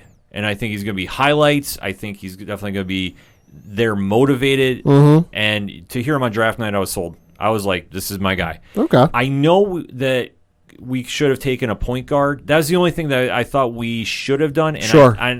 And looking at Van Vliet, I think they were eyeing him coming. And I think that's the only reason they didn't. Because I know Cole Anthony, we've been talking here a long time. The Knicks had a shot at him. They didn't. He wound up going to Orlando at 15. I think, though, the Knicks are going to be okay. I'm trusting everything Leon Rose is doing. Yeah. And I'm just kind of waiting to see how this all pans out. I still think we're going to get a big guard in New York. Yeah. I'm not doubting that it's going to be Russell Westbrook. I'm not saying I want him there. Yeah. But I'm saying I'm not doubting him there. So we'll just kind of have to wait and see. But like I say, Toppin, I really like. I really think he's going to come in there. He's going to be somebody that's going to be, I want to say, a very similar vein to Zion. Okay. That he likes to dunk. He likes to really put on a show. And the thing is, he's motivated. He definitely wants to be the guy in New York. Yeah. And obviously, when you have somebody in that position, I think the sky's the limit. Yeah, and I'm looking at the New York Knicks depth chart on ESPN.com. They've got Elfrid Payton starting at point guard, RJ Barrett starting at shooting guard. Small forward, they've got Toppin listed. Power forward, they've got Julius Randle starting, and then down at center, they've got Mitchell Robinson.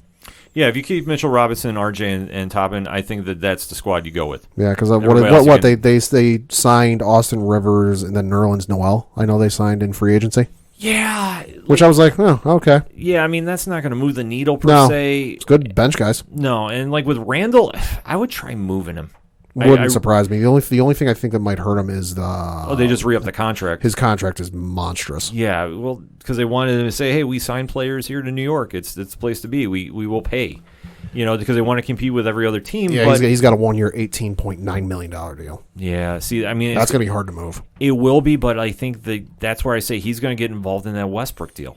Like, I just think for the money getting exchanged, I'm not saying it's out of the realm of thought. Let me play with the old ESPN trade machine and see what happens. Let's see. So I got the Knicks then, the Rockets, Julius Randle for Russell Westbrook. Straight up, try this trade.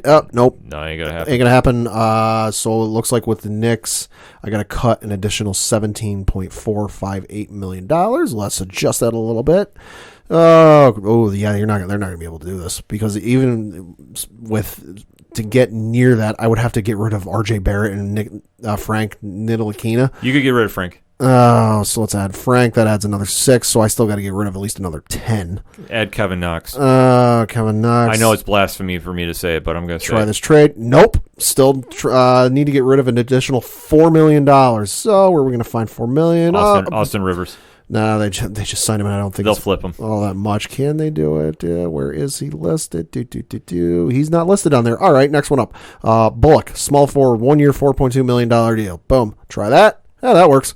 So if the Rockets trade Russell Westbrook and the Knicks send Julius Randle, Ntilikina, Kevin Knox, and then Bullock, that trade will work. Can you please tweet that out tonight? Yeah, I can send it to him. Send it, tag Coach Duffy and send it to the Knicks. Okay. I'll be okay with this. I don't want to get rid of Knox either if I can help it, but I think, though, they need to get a dynamic guard in there.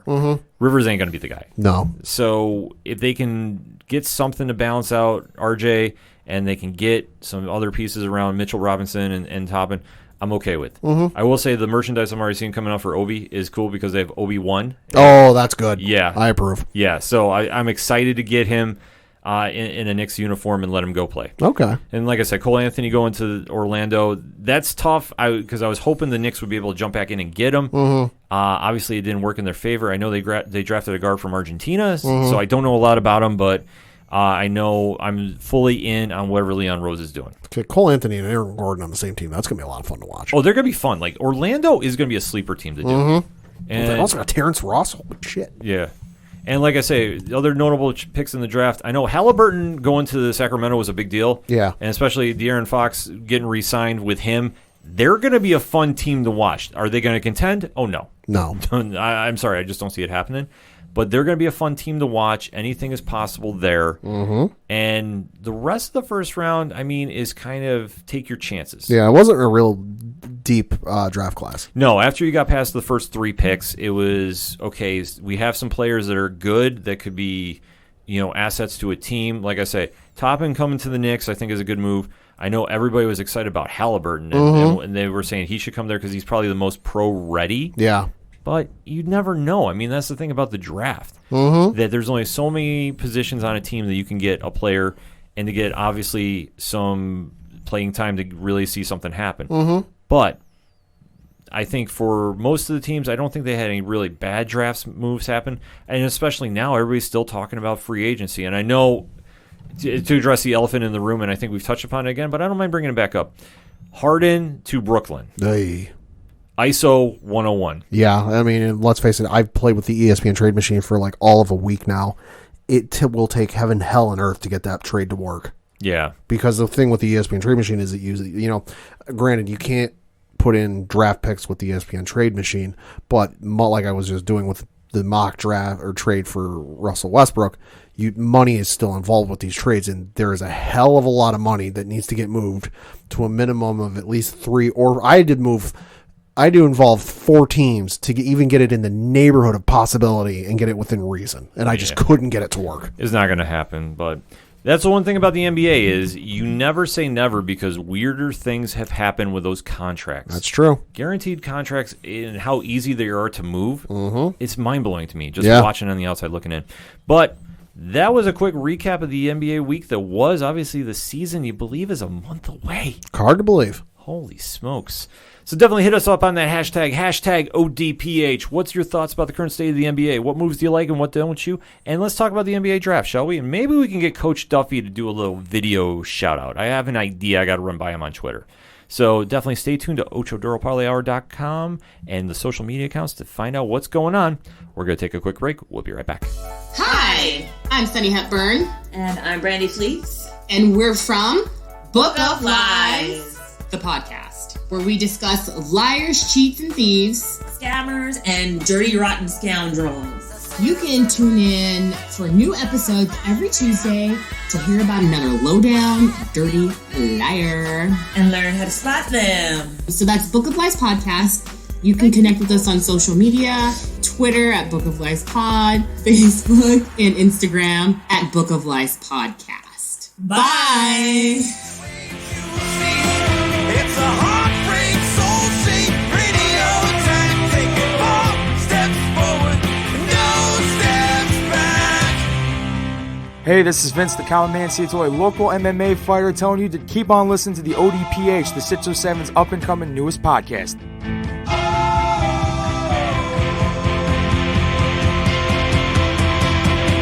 We knew right where we'd be, floating on the airwaves you see. It's a heartbreak, soul-shaped radio attack. Taking 4 steps forward and no steps back.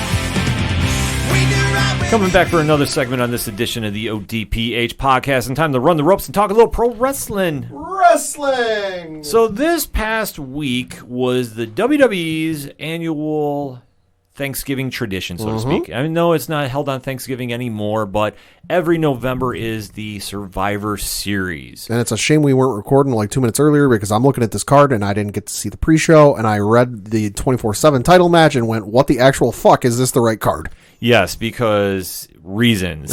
Because it's wrestling, but we're going to deep dive into it, give you our results, because it was a very good card, I have to say. Oh, yeah. We didn't do a live stream of it on twitch.tv/607 podcast, but this week on the YouTube page for 607 podcast, Rich and I rewatched Survivor Series 1990. Oh. Because this was the 30th anniversary of The Undertaker. So, and it was also a 30th anniversary of somebody else that we're going to get into. But as we dive in, let us go to the pre-show. And the first matchup on the docket, because we are going to be covering finishes and giving you our opinions of them. First one was for the 24/7 title, where R-Truth defended it against the Gobbledygooker. However, the Gobbledygooker defeated R-Truth to become your and new 24/7 title champion. And this is the match that I'm looking through this because I was busy. It was my girlfriend's mom's birthday, so I didn't get to see the pre-show. But I went, "What the fuck is this actually real?" Because 30 years ago, the WWE was a little more kid-friendly, so to speak. Yeah. And they had been hyping up that there was a giant egg that was going to hatch. So if you don't know what we're talking about by kid-friendly, just Google search Doink the Clown. WWE Doink the Clown. Oh, yeah. Yeah. Specify. Yeah, specify for WWF Doink the Clown. Yes. But nevertheless, they were doing a lot more kid-friendly things, and they had this egg that wound up hatching, and that was the gobbledygook one that we were just mentioning. And that was noteworthy because we are actually going to have somebody dressed up as a turkey being a wrestler. Are they going to try and write it into like WWE canon that's who the Undertaker tombstoned on Jimmy Fallon twice?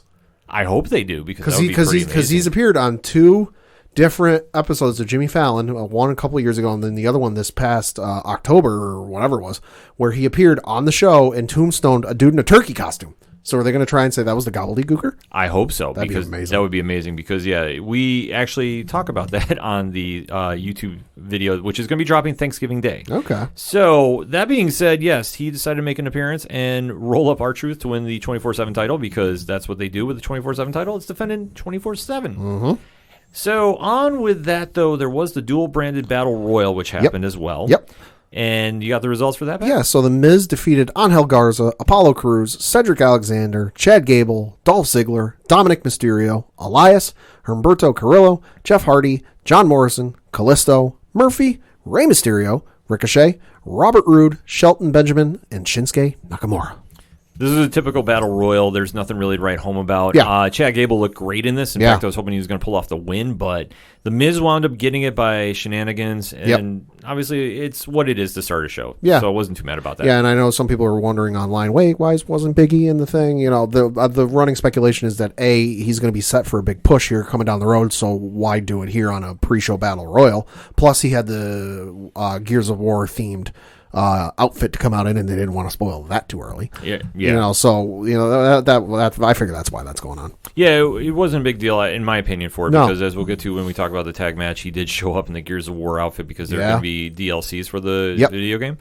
But there was one match that was up before that. Yeah, that was the men's traditional 5-on-5 Survivor Series match where you had Team Raw defeat Team SmackDown in a clean sweep. Yeah, so Team Raw was compiled by Captain, quote-unquote, AJ Styles, Keith Lee, Braun Strowman, Riddle, no longer Matt Riddle, and Sheamus, taking on Team SmackDown of Kevin Owens, Jey Uso, King Corbin, Seth Rollins, and Otis, who just qualified on Friday night. So this was... But it was a good match. It was a good match. It was entertaining. I want to pat myself on the back. I got the result wrong, but I got the sole survivor right. Jey Uso was the sole survivor for Team SmackDown, but just I didn't think he was going to lose. Yeah. No, he definitely was going to be there because...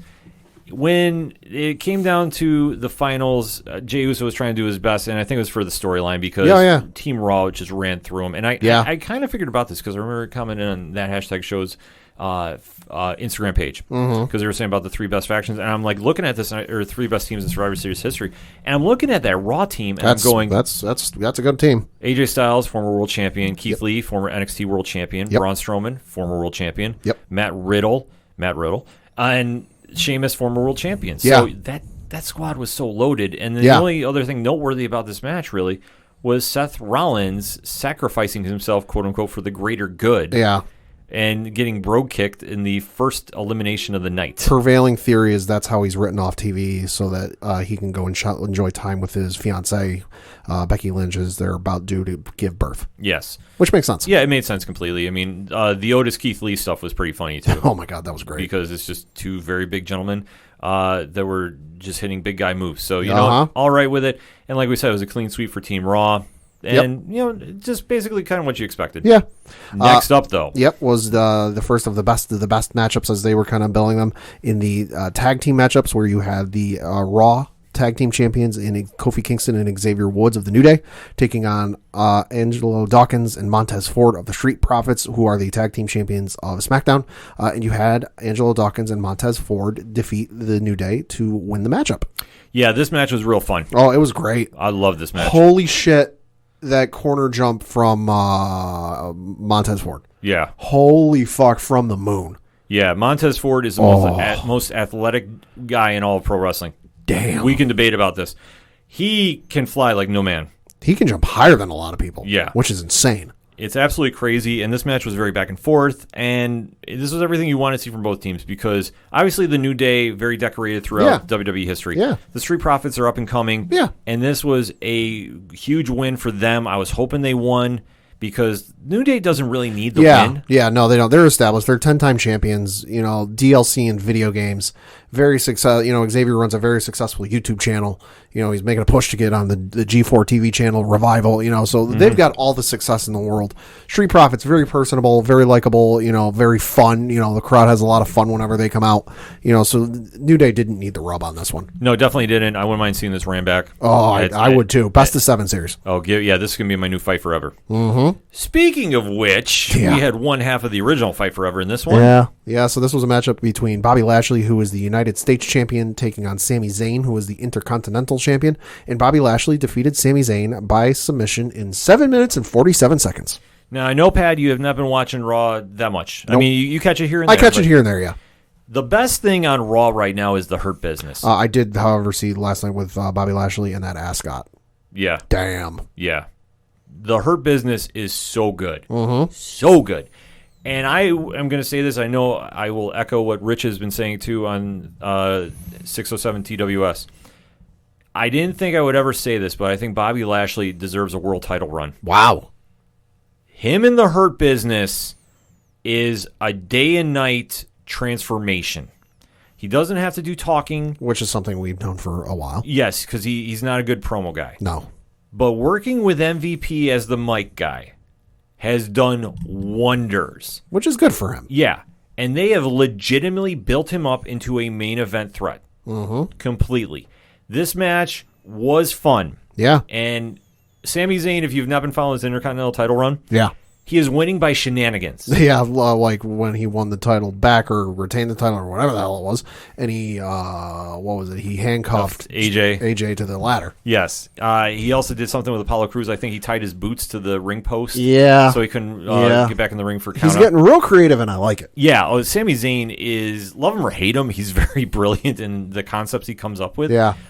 He's Sami. So this was a fun match. Bobby Lashley went over. Albeit, though, the finisher I don't really care for, but I'm okay with it. Sure. Because he's definitely improved. He is my most improved guy of 2020 for all pro wrestling. I'm not going to lie about it. And like I said, I never thought I would say, I'm down for him to get the world title run. Okay. I fully am here for it. But speaking of world titles, next up was your matchup between the two women's champions in Sasha Banks, who was the SmackDown women's champion, taking on Asuka, who was the Raw women's champion.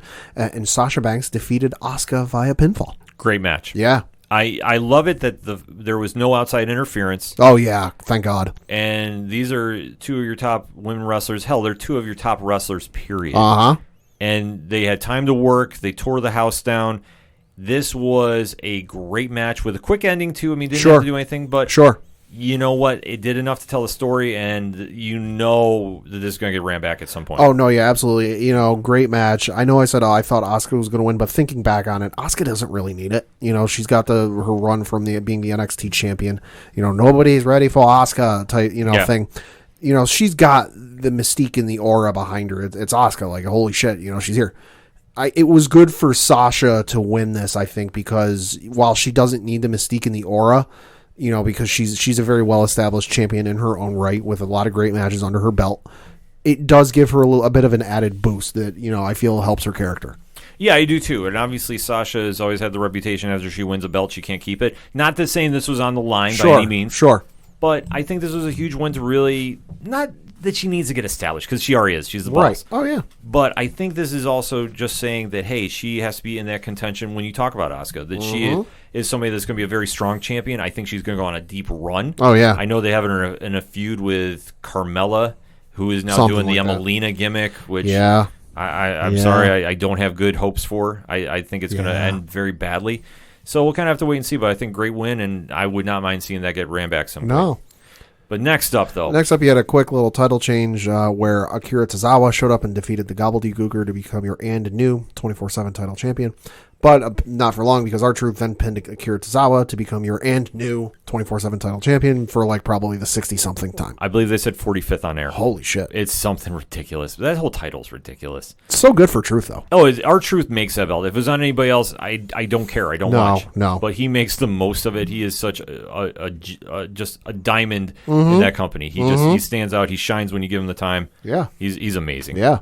After that, you had the women's traditional 5-on-5 Survivor Series match where you had Team Raw in Lacey Evans, Lana, Nia Jax, Peyton Royce, and Shayna Baszler taking on Team SmackDown in Bayley, Bianca Belair, Liv Morgan, Natalya, and Ruby Riott, with Team Raw emerging victorious, although not by any traditional means for a Survivor Series matchup.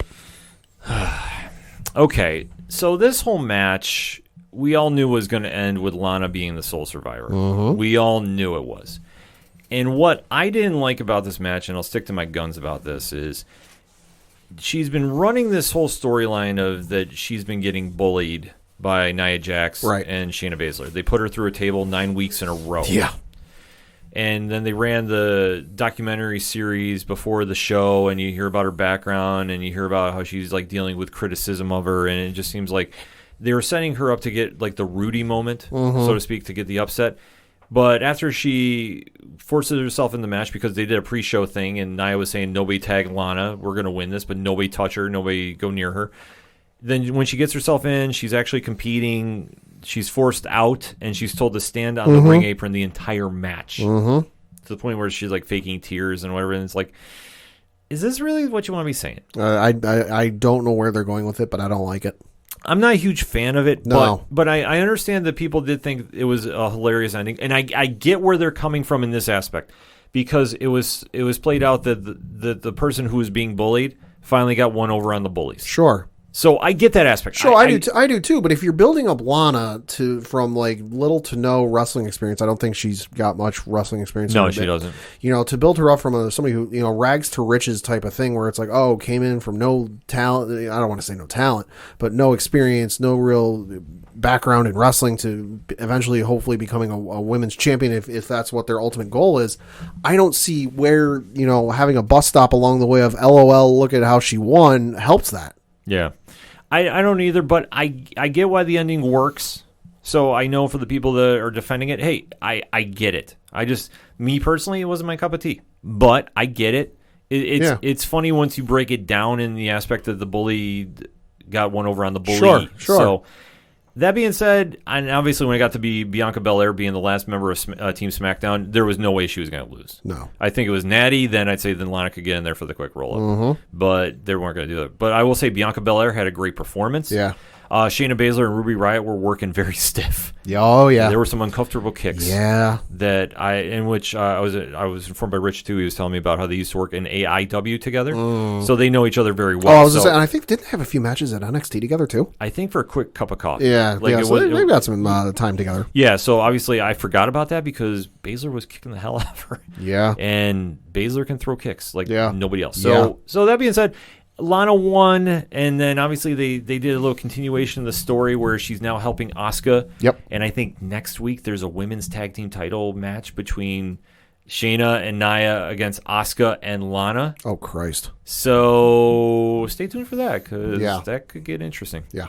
Next up. Was your main event. It was Universal Champion Roman Reigns taking on the WWE Champion in Drew McIntyre. I will say this, 24 minutes and 55 seconds. This is probably in my contention for match of the year because damn. Yeah, this was amazing. Holy shit. This was your main event worthy match. Like, honestly, I was going to say you could have done Asuka and Shayna and Sasha. Sure. I would have been okay with that. Sure. I knew they were going to go with this because Roman is the biggest storyline in all pro wrestling. Oh, yeah. His heel turn has been money. Oh, yeah. No, it's been, and I know that's something the fans have wanted for the damned longest time, myself included, but they're doing it perfectly. And I know he had the comment, it was either last week or 2 weeks ago where, Drew showed up on SmackDown and he said, listen, nobody's watching your show. Everyone's tuning into SmackDown to watch me. He's not wrong. Like, it is the best storyline they have got going. And it is the one that I myself am probably the most invested in, outside of whatever the hell's going on between Bray Wyatt and Alexa Bliss, just because that's just weird and I want to see where that goes. Yeah. But in terms of the, it's got me on the, you get to a cliffhanger of an episode, Lost comes to mind with their 9,000 cliffhangers. It's, all this stuff with Roman and Jey Uso and Paul and Daniel Bryan now and all that has got me on the edge of my seat going, holy shit, what are they going to do next? Yeah, I'm fully there. So I'm fully invested in this. I know that we had a little Jey Uso run in, and I don't think that hurt the match at all because it told a great story. And I will say this was definitely match of the year contender. Oh, yeah. Match of the night for sure. Oh, yeah.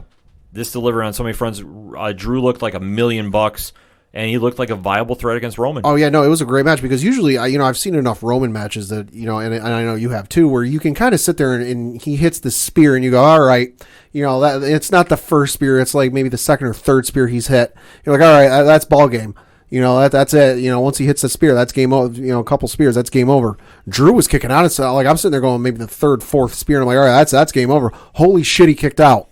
Yeah. It was absolutely incredible. And I will say they got very inventive with some of their stuff. Yeah. I know when Roman went for him and Drew tried doing the Kimura. Yeah. Which, I'm sorry, I really struggle keeping my cool when I see wrestlers trying to do MMA moves and they don't do them right. Mm-hmm. Because he was trying to do an armbar. Like, I know it was a Kimura and they kept trying to spin that, but I'm like, no, it wasn't. Yeah. Stop. Yeah. This is cringeworthy. Yeah. But this whole match was money. Yeah. I loved it. Great way to end the show. If it was the ending. Yeah, no, and I will say one last thing about this match.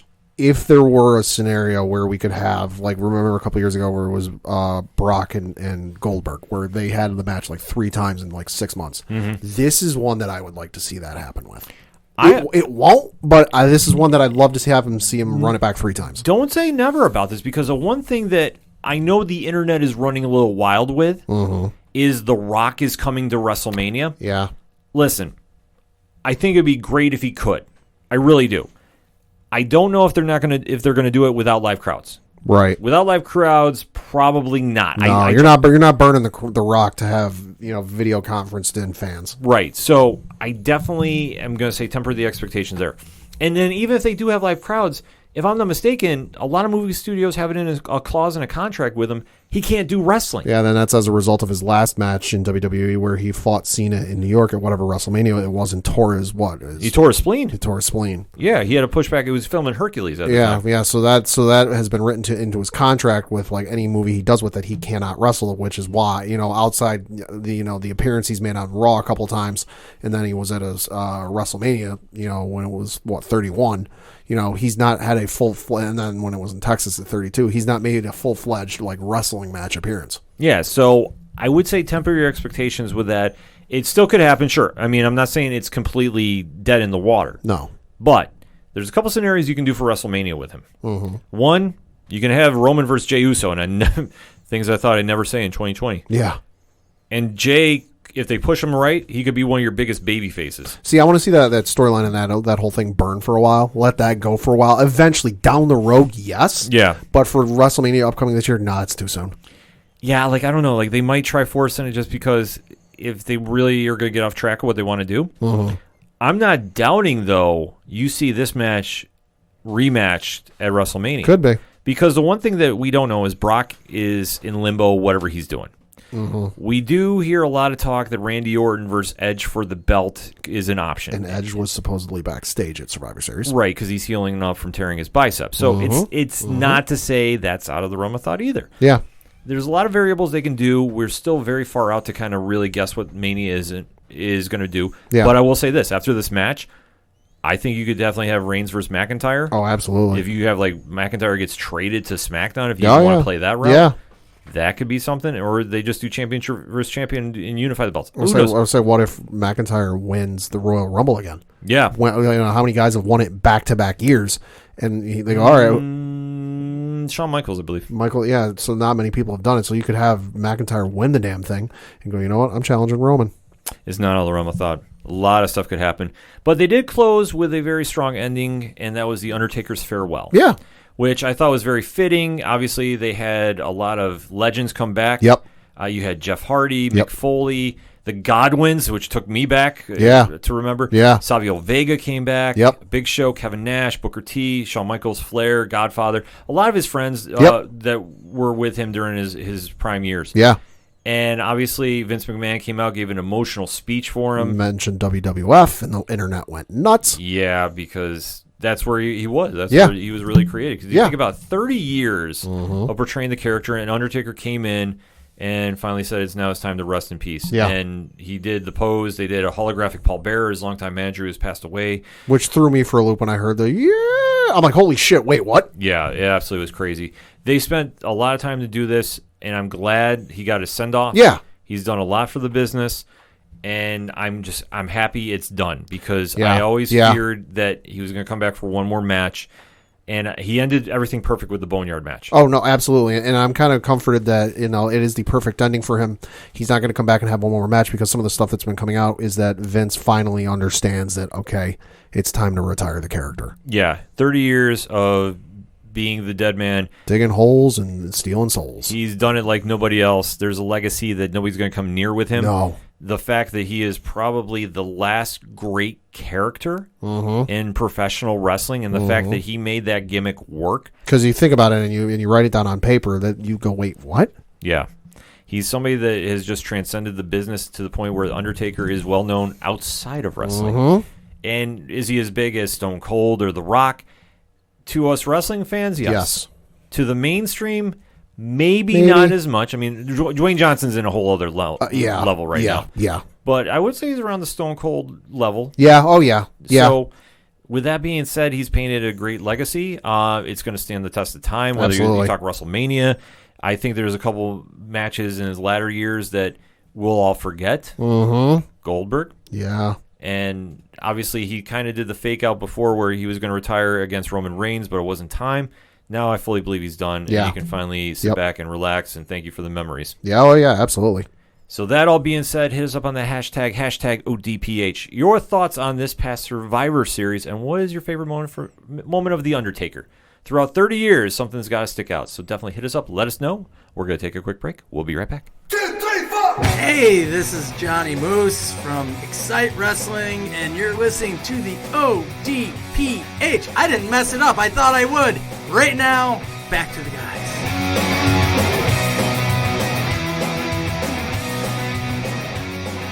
Coming back for the final segment on this edition of the ODPH podcast, and time to round those bases and take the show home. Got to talk a little bit of football because it was announced today the 25 modern era player semifinalists for the Pro Football Hall of Fame. Won't be reading through the whole list because there's a lot, but there are some noteworthy first year eligible players on this list. One being Jared Allen, who of course played many years up in Minnesota with the Vikings. Calvin Johnson, who played his entire career with the Detroit Lions. Peyton Manning, and then Charles Woodson. So you got to figure Peyton Manning's a lock in there. Calvin Johnson probably going to get in there, and then Charles Woodson as well of those first year eligible players. Yeah, definitely got to say Peyton's leading that class. Absolutely. There's so many great players they could go with too. And I mean, the NFL Hall of Fame doesn't get the shine that maybe the baseball one does. Sure. But it's still noteworthy to go through, and it'll be interesting. But I gotta say, Peyton's got to be a lock. Oh, you got to figure. And then everybody else is. We'll see. It's tough to say because there's a lot of worthy candidates, and it just depends on really who's going to get in. So stay tuned for that. So for my base, I got to talk some UFC. Okay. Now this past week was UFC 255. Okay. The co-main and main were not enough that we were going to stream for the fights. I'm sorry. Like, the flyweight divisions are great, but these really were, in my opinion, very predictable. Okay. We did do a live reaction on twitch.tv/67 podcast to the prelims, and the prelims were awesome. I will say this. There was 2 fights that kicked off there that were kind of like so-so, that really weren't standing out. But the 2 that I want to talk about is Joaquin Buckley versus Jordan Wright. Now, Buckley is the guy that did the crazy knockout leg-holding kick to the face. Oh, yeah. Did not disappoint. Kept that streak going. That guy is the real deal. With a second-round knockout of Jordan Wright, and Wright was undefeated at the time, in the middleweight bout, he came in and he was landing shots. Like, once he figured his timing out, the guy is the real deal, like I said. And James Krause, now I did not realize this, Pat, has been calling out Buckley for months. And saying a lot of not safe for work stuff about him. He does not have a lot of good things to say about Buckley. Dana White just caught wind of this. And Buckley even said in his post-fight presser, I'm not saying his name. You know his name. Tell him to show up and let me know when. Dana has now found out about this trash talking. He says, I'm going to make this fight happen. I cannot wait to see this, and I'm really going to say Buckley gets in there against Krause. He's going to absolutely annihilate him. I am that sold on how Buckley performs. Like, I'm not saying he's going to get a title shot anytime soon in the middleweight division. Right. But he's a name to watch because he was in there throwing some power shots. And his stance kind of reminds me a little bit of how Mike Tyson used to throw. Okay. So definitely got to keep an eye out for. And then the main event in the prelim card was a flyweight title eliminator. Okay.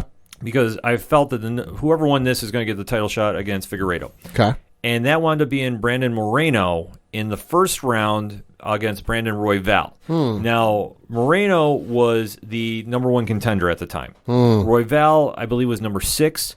Very back and forth, very good fight. Okay. Royval popped his shoulder out. Aye. And you literally saw it pop. Ow. It looked horrific. Ow. And right after the match, they popped it back in. Oh, of course he did. Yeah, because... Psychopaths. Exactly. God bless him. So Moreno has the next title shot locked up. He looked great, too. Like I said, I would not mind seeing these two run it back, Royval and Moreno, but it's already been set in stone. Moreno is going to get the next flyweight title match. So who is he going to be going up against? Well, we got to kind of talk very quickly about the main card. The main card kicked off with Shogun Rua versus Paul Craig. Shogun Rua, I'm sorry, is past the prime. He's got to go. Yeah. He looked awful. There's nothing really right home about It's Paul. approaching like Chocolate L levels of you need to go. Paul Craig made him tap to strikes. Hey. I'm just leaving that there. Hey. So next up was a women's flyweight title. Caitlin Chahugan took on Cynthia Calvallo. Mm-hmm. I like Calvallo a lot, but she did not get this one. Chahugan definitely got this one, or Chahagan, I'm sorry. So she won the decision. It was pretty one-sided. Enough said about that. Yeah. The next matchup was the welterweight bout between Tim Means and Mike Perry. The only thing noteworthy about this is Mike Perry came out and they played the wrong song for him. Oh, jeez. They played Halo by Beyonce. And to his credit, Mike Perry goes, "What is this? Screw it, we're going with it." And he started singing Halo. What a gamer. Yeah, I will say this. Love it. I'm not a Mike Perry fan, but that was a funny moment. You can find it You all gotta over the web. appreciate it. Yeah, you can find it all over the web. It was pretty epic. Yeah. Next up, though, was the co-main, which I thought should have been the main. Okay. For your women's flyweight title, Valentina Shevchenko taking on Jennifer Maia. Shevchenko is dominating that division, won this by decision.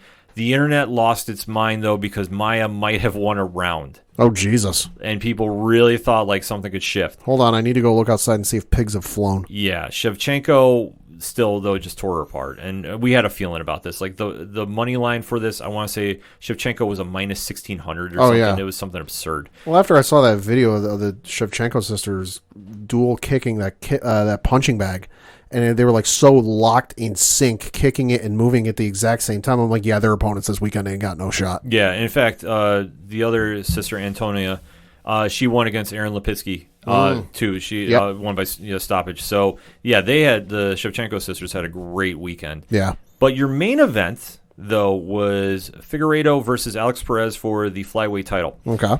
Figueiredo is no joke. He won by submission in the first round. Yo. This guy, Dana White, is hyping like the real deal. And you know what? I'm convinced he goes in there. He's a different flyweight. See, but Dana's done this before. I know he has. Sage Northcutt, just a name. But there's something about Figueiredo, which I will give him this. Figueiredo goes in there with a killer's mentality. Okay. That I don't think Sage Northcutt had. No. I don't think a lot of the hype train people that Dana tries selling Yeah. really had this thing. No. Figueiredo comes in there. He absolutely brutalized Joseph Benavidez to win the belt. Mm-hmm. And this was after he missed weight the first time. And he should have had the belt the first go-round. Right. Now that he's a champ, he tore through Perez. This was not even a fun fight. And Figueiredo is now locked in Moreno. They have a fight date locked in December. Okay. I believe it's Oregon Fast Track because they both said, hey, we're ready to go. No damage was taken really pretty much by either fighter. Sure. So Dana has now moved them into December. I want to say it's going to be December 18th. I'm not looking at a calendar right now. Okay. But they've been doing some fight shifting around because Peter Yan was supposed to fight Aljamain Sterling. Okay. Yan had to pull out for an unspecified reason. So they got bumped into that spot. And I want to say that is the 18th. Because I know that Tony Ferguson and Charles Oliveira is fighting the 12th. Right. I don't think it's on the same card. But like I said, I'm actually not looking at a computer for this right now. So stay tuned for that because I am all in for watching that fight. And I have no idea when it's going to be. But I'm sold on Figueiredo. He just looks like a different cat. I just want to see him fight Demetrius Johnson. Because I'm sorry, until you beat the king, you are not the king. This is true. That all being said, this week there is a fight night going on UFC weekend Saturday. Main event is probably the most noteworthy. Curtis Blades, 14-2 in the heavyweight division, taking on the one and only Derek Lewis. Oh, my Lord. 24-7. Expect fireworks. This is going to be an absolute amazing fight. Derek Lewis, Mr. My blank R. Well, you know. Yep. Just for the sound bites alone, you should tune in. It's going to be so good. It's going to be amazing. I hope Lewis wins, but Blades is no joke. No. This is not going to be an easy night for him. But Derek Lewis can still hang in there. I mean, he's at 35, though. That's the only thing that worries me. But he finds ways to win, even though he shouldn't. Because he is amazing, and that's all he's going to do. This is true. We are going to be doing this on twitch.tv/607podcast. We are going to give you our live reactions, so definitely stay tuned for that this weekend. It should be some fun time, and we'll have some more UFC news to talk about in the upcoming week because a lot of stuff is breaking. A lot of stuff is getting scheduled. We should also know, breaking as we record, the first 4 rankings for the college football playoff got announced. Oh, break it down. Break it down. So currently, number 1 is the Alabama Crimson Tide. Number 2 are the Notre Dame Fighting Irish. Number 3 are the Clemson Tigers. And number 4 are the Ohio State Buckeyes. If I'm doing my own booking here, I would like to see Notre Dame versus Ohio State in the college football playoff championship round. Not because I have a rooting interest in either team, but simply because Coach Duffy is a Notre Dame Irish fan and his wife is an Ohio State Buckeyes fan. I will put that on Twitch. Oh, my God. I want to see it happen. Will it happen? I don't know. Lord knows. But if it does, I want to see it happen. Oh, my God. Yeah, we'll have to see if Coach will do a live reaction because Mrs. Coach Duffy's amazing, too. So she is. So that would be, oh, my God. We got to see if that will happen. Uh-huh. So that all being said, let's get into our locks and leaps and take the show home. Yeah, so we're going to start with my lock. I'm looking at the Sunday Night Football game this week where the Green Bay Packers are currently an 8.5-point favorite against the Chicago Bears. Games at home in Green Bay. Give me Green Bay all damn day. Okay. And then looking at my leap, the leaps, the underdogs are looking like real bad this season. They look awful this week. Real bad. There's one that I thought about for a hot minute with the Patriots, but I went, I never pick my own team unless it's a guaranteed win, and this one you just don't know. However, I'm looking at the Tennessee Titans playing the Indianapolis Colts. Currently, Indianapolis is a 3.5-point favorite, but I think Tennessee is going to be able to pull out the victory. So for my lock, I'm not down that one, Pat. I looked at that one. I'll be very honest, but I know Tennessee burned me last time, so I couldn't do it again. Okay. I just couldn't. But you know what? I don't doubt that it's going to be a fun game, and that is going to be a very close one. I will say that. But for my lock, I was actually surprised this point spread is this low. Really? I genuinely am. Sunday night, 4 p.m. Chiefs at Tampa Bay. Oh, I forgot that was this week. Patrick Mahomes is only a 3-point favorite. Yo. I'm sorry. He's going to torch that defense. He is going to light it up like the 4th of July. I hope to God that game's on locally. Oh, I do too. I'm going to start looking. Yeah, this is going to be a must-watch game. Patrick Mahomes is going to absolutely annihilate Tom Brady in a shootout because I don't think Brady's got that arm strength to keep up. No, God, no. And how Tampa Bay's defense plays, listen, if you struggle against the Rams, you are not ready for Kansas City. Oh, good it is on locally. Well, that'd be fun to watch because I know I'll be working earlier in the day, so I got to pop and see that one when I get out because that's going to be absolutely bananas.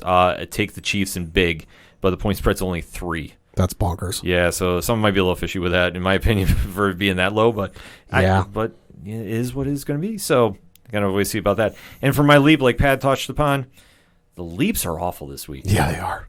Every plus whatever is awful, in my opinion. Yeah. But I like to live on the edge a little bit. Living on the edge. Thursday night, 8 p.m. Whoa. Baltimore Ravens plus 4.5. It's division. They are the one team that gives the Steelers fits. This is going to be a brutal game to watch. I'm not saying the Steelers are going to get smoked. No. This is going to come down to like a last-minute field goal. Don't they still got Tucker as a field goal kicker? Yep. In Baltimore? Yeah, okay. So I'm going Purple Rain all day. The undefeated streak is over. So, and assuming there's no blizzard going on in wherever the game is, Tucker will be money. It's Pittsburgh. Ooh. It's going to be a tough game. This is not going to be an easy one. I'm going to tell you right now. But Baltimore shows up for Pittsburgh. This is There's true. certain teams they show up for no matter how good or how bad they are. This is true. They'll show up for Pittsburgh. And it's going to be a brutally hard-hitting game. Get a mouth guard ready and brace yourself. Purple Rain. Let's see what you got. So that all being said, the music you heard on this edition of the ODPH podcast is that of Brian Wolf and Fair City Fire. Now, Brian is doing a lot of stuff on Patreon, Pat. It's kind of his new thing. He's doing some Wednesday night concerts. I don't know if he's going to be doing this Wednesday or not, but how do you find out about that? How? OchoDuroParlayHour.com. Yeah, exactly. You head on over to the music section. You click on that link for Brian Wolf Patreon. It's right there with the Fair City Fire information. You can go find out everything going on with them and sign up. Get some great music for the holiday season. Also, while you're there, definitely check out the other bands you hear on the ODPH, such as Shout at the Robots, who got something brand new for Patreon. I don't know what it is. I saw the update on my phone as I'm recording right now. Ooh. I'm going to check that out when I get out. You can also check out other great bands such as Second Suitor, Floodlands, Tom Jolu, Yard Party. The list goes on and on and on. You can also check out at OchoDuroParlayHour.com the directory, which has friends of the show, organizational links supporting Black Lives Matter, all the amazing pod groups we are in via their Podchaser pages, and I definitely want to give a shout out to Lit Gaming Arena. They have a pod lift that's going on right now on their Twitter that is taking over the Twitterverse. Uh-oh. It's already gotten, I don't know how many likes and retweets. It's definitely a good way to shout out your favorite podcasts, hopefully your favorite independent podcasts, because we are all putting in a lot of work. So definitely shout out to Pod Nation. Shout out to the Legion of Independent Podcasts. Shout out to Alternate Reality Radio. Shout out to The Apocalypse. And, of course, shout out to hashtag 607 Podcast. And definitely check out everything going on with links to 8122 Productions and everything that Rich, Ron, Mike C, and hashtag Big Natty Coolpad, still on Twitter, is up to, because they have a lot of stuff happening. All that and so much more at OchoDuroParlayHour.com. That's all I got for this week. So for the one and only Padawan J. Saw a Facebook post a couple days ago. It said, if you could throw 100 miles per hour, which MLB player would you hit? If you've listened to this show, you know who my answer is. That being said, I'm your host, Ken M. Happy Thanksgiving, everybody. Thank you so much for listening to the ODPH podcast, better known as the Ocho Duro Parlay Hour. See you next time.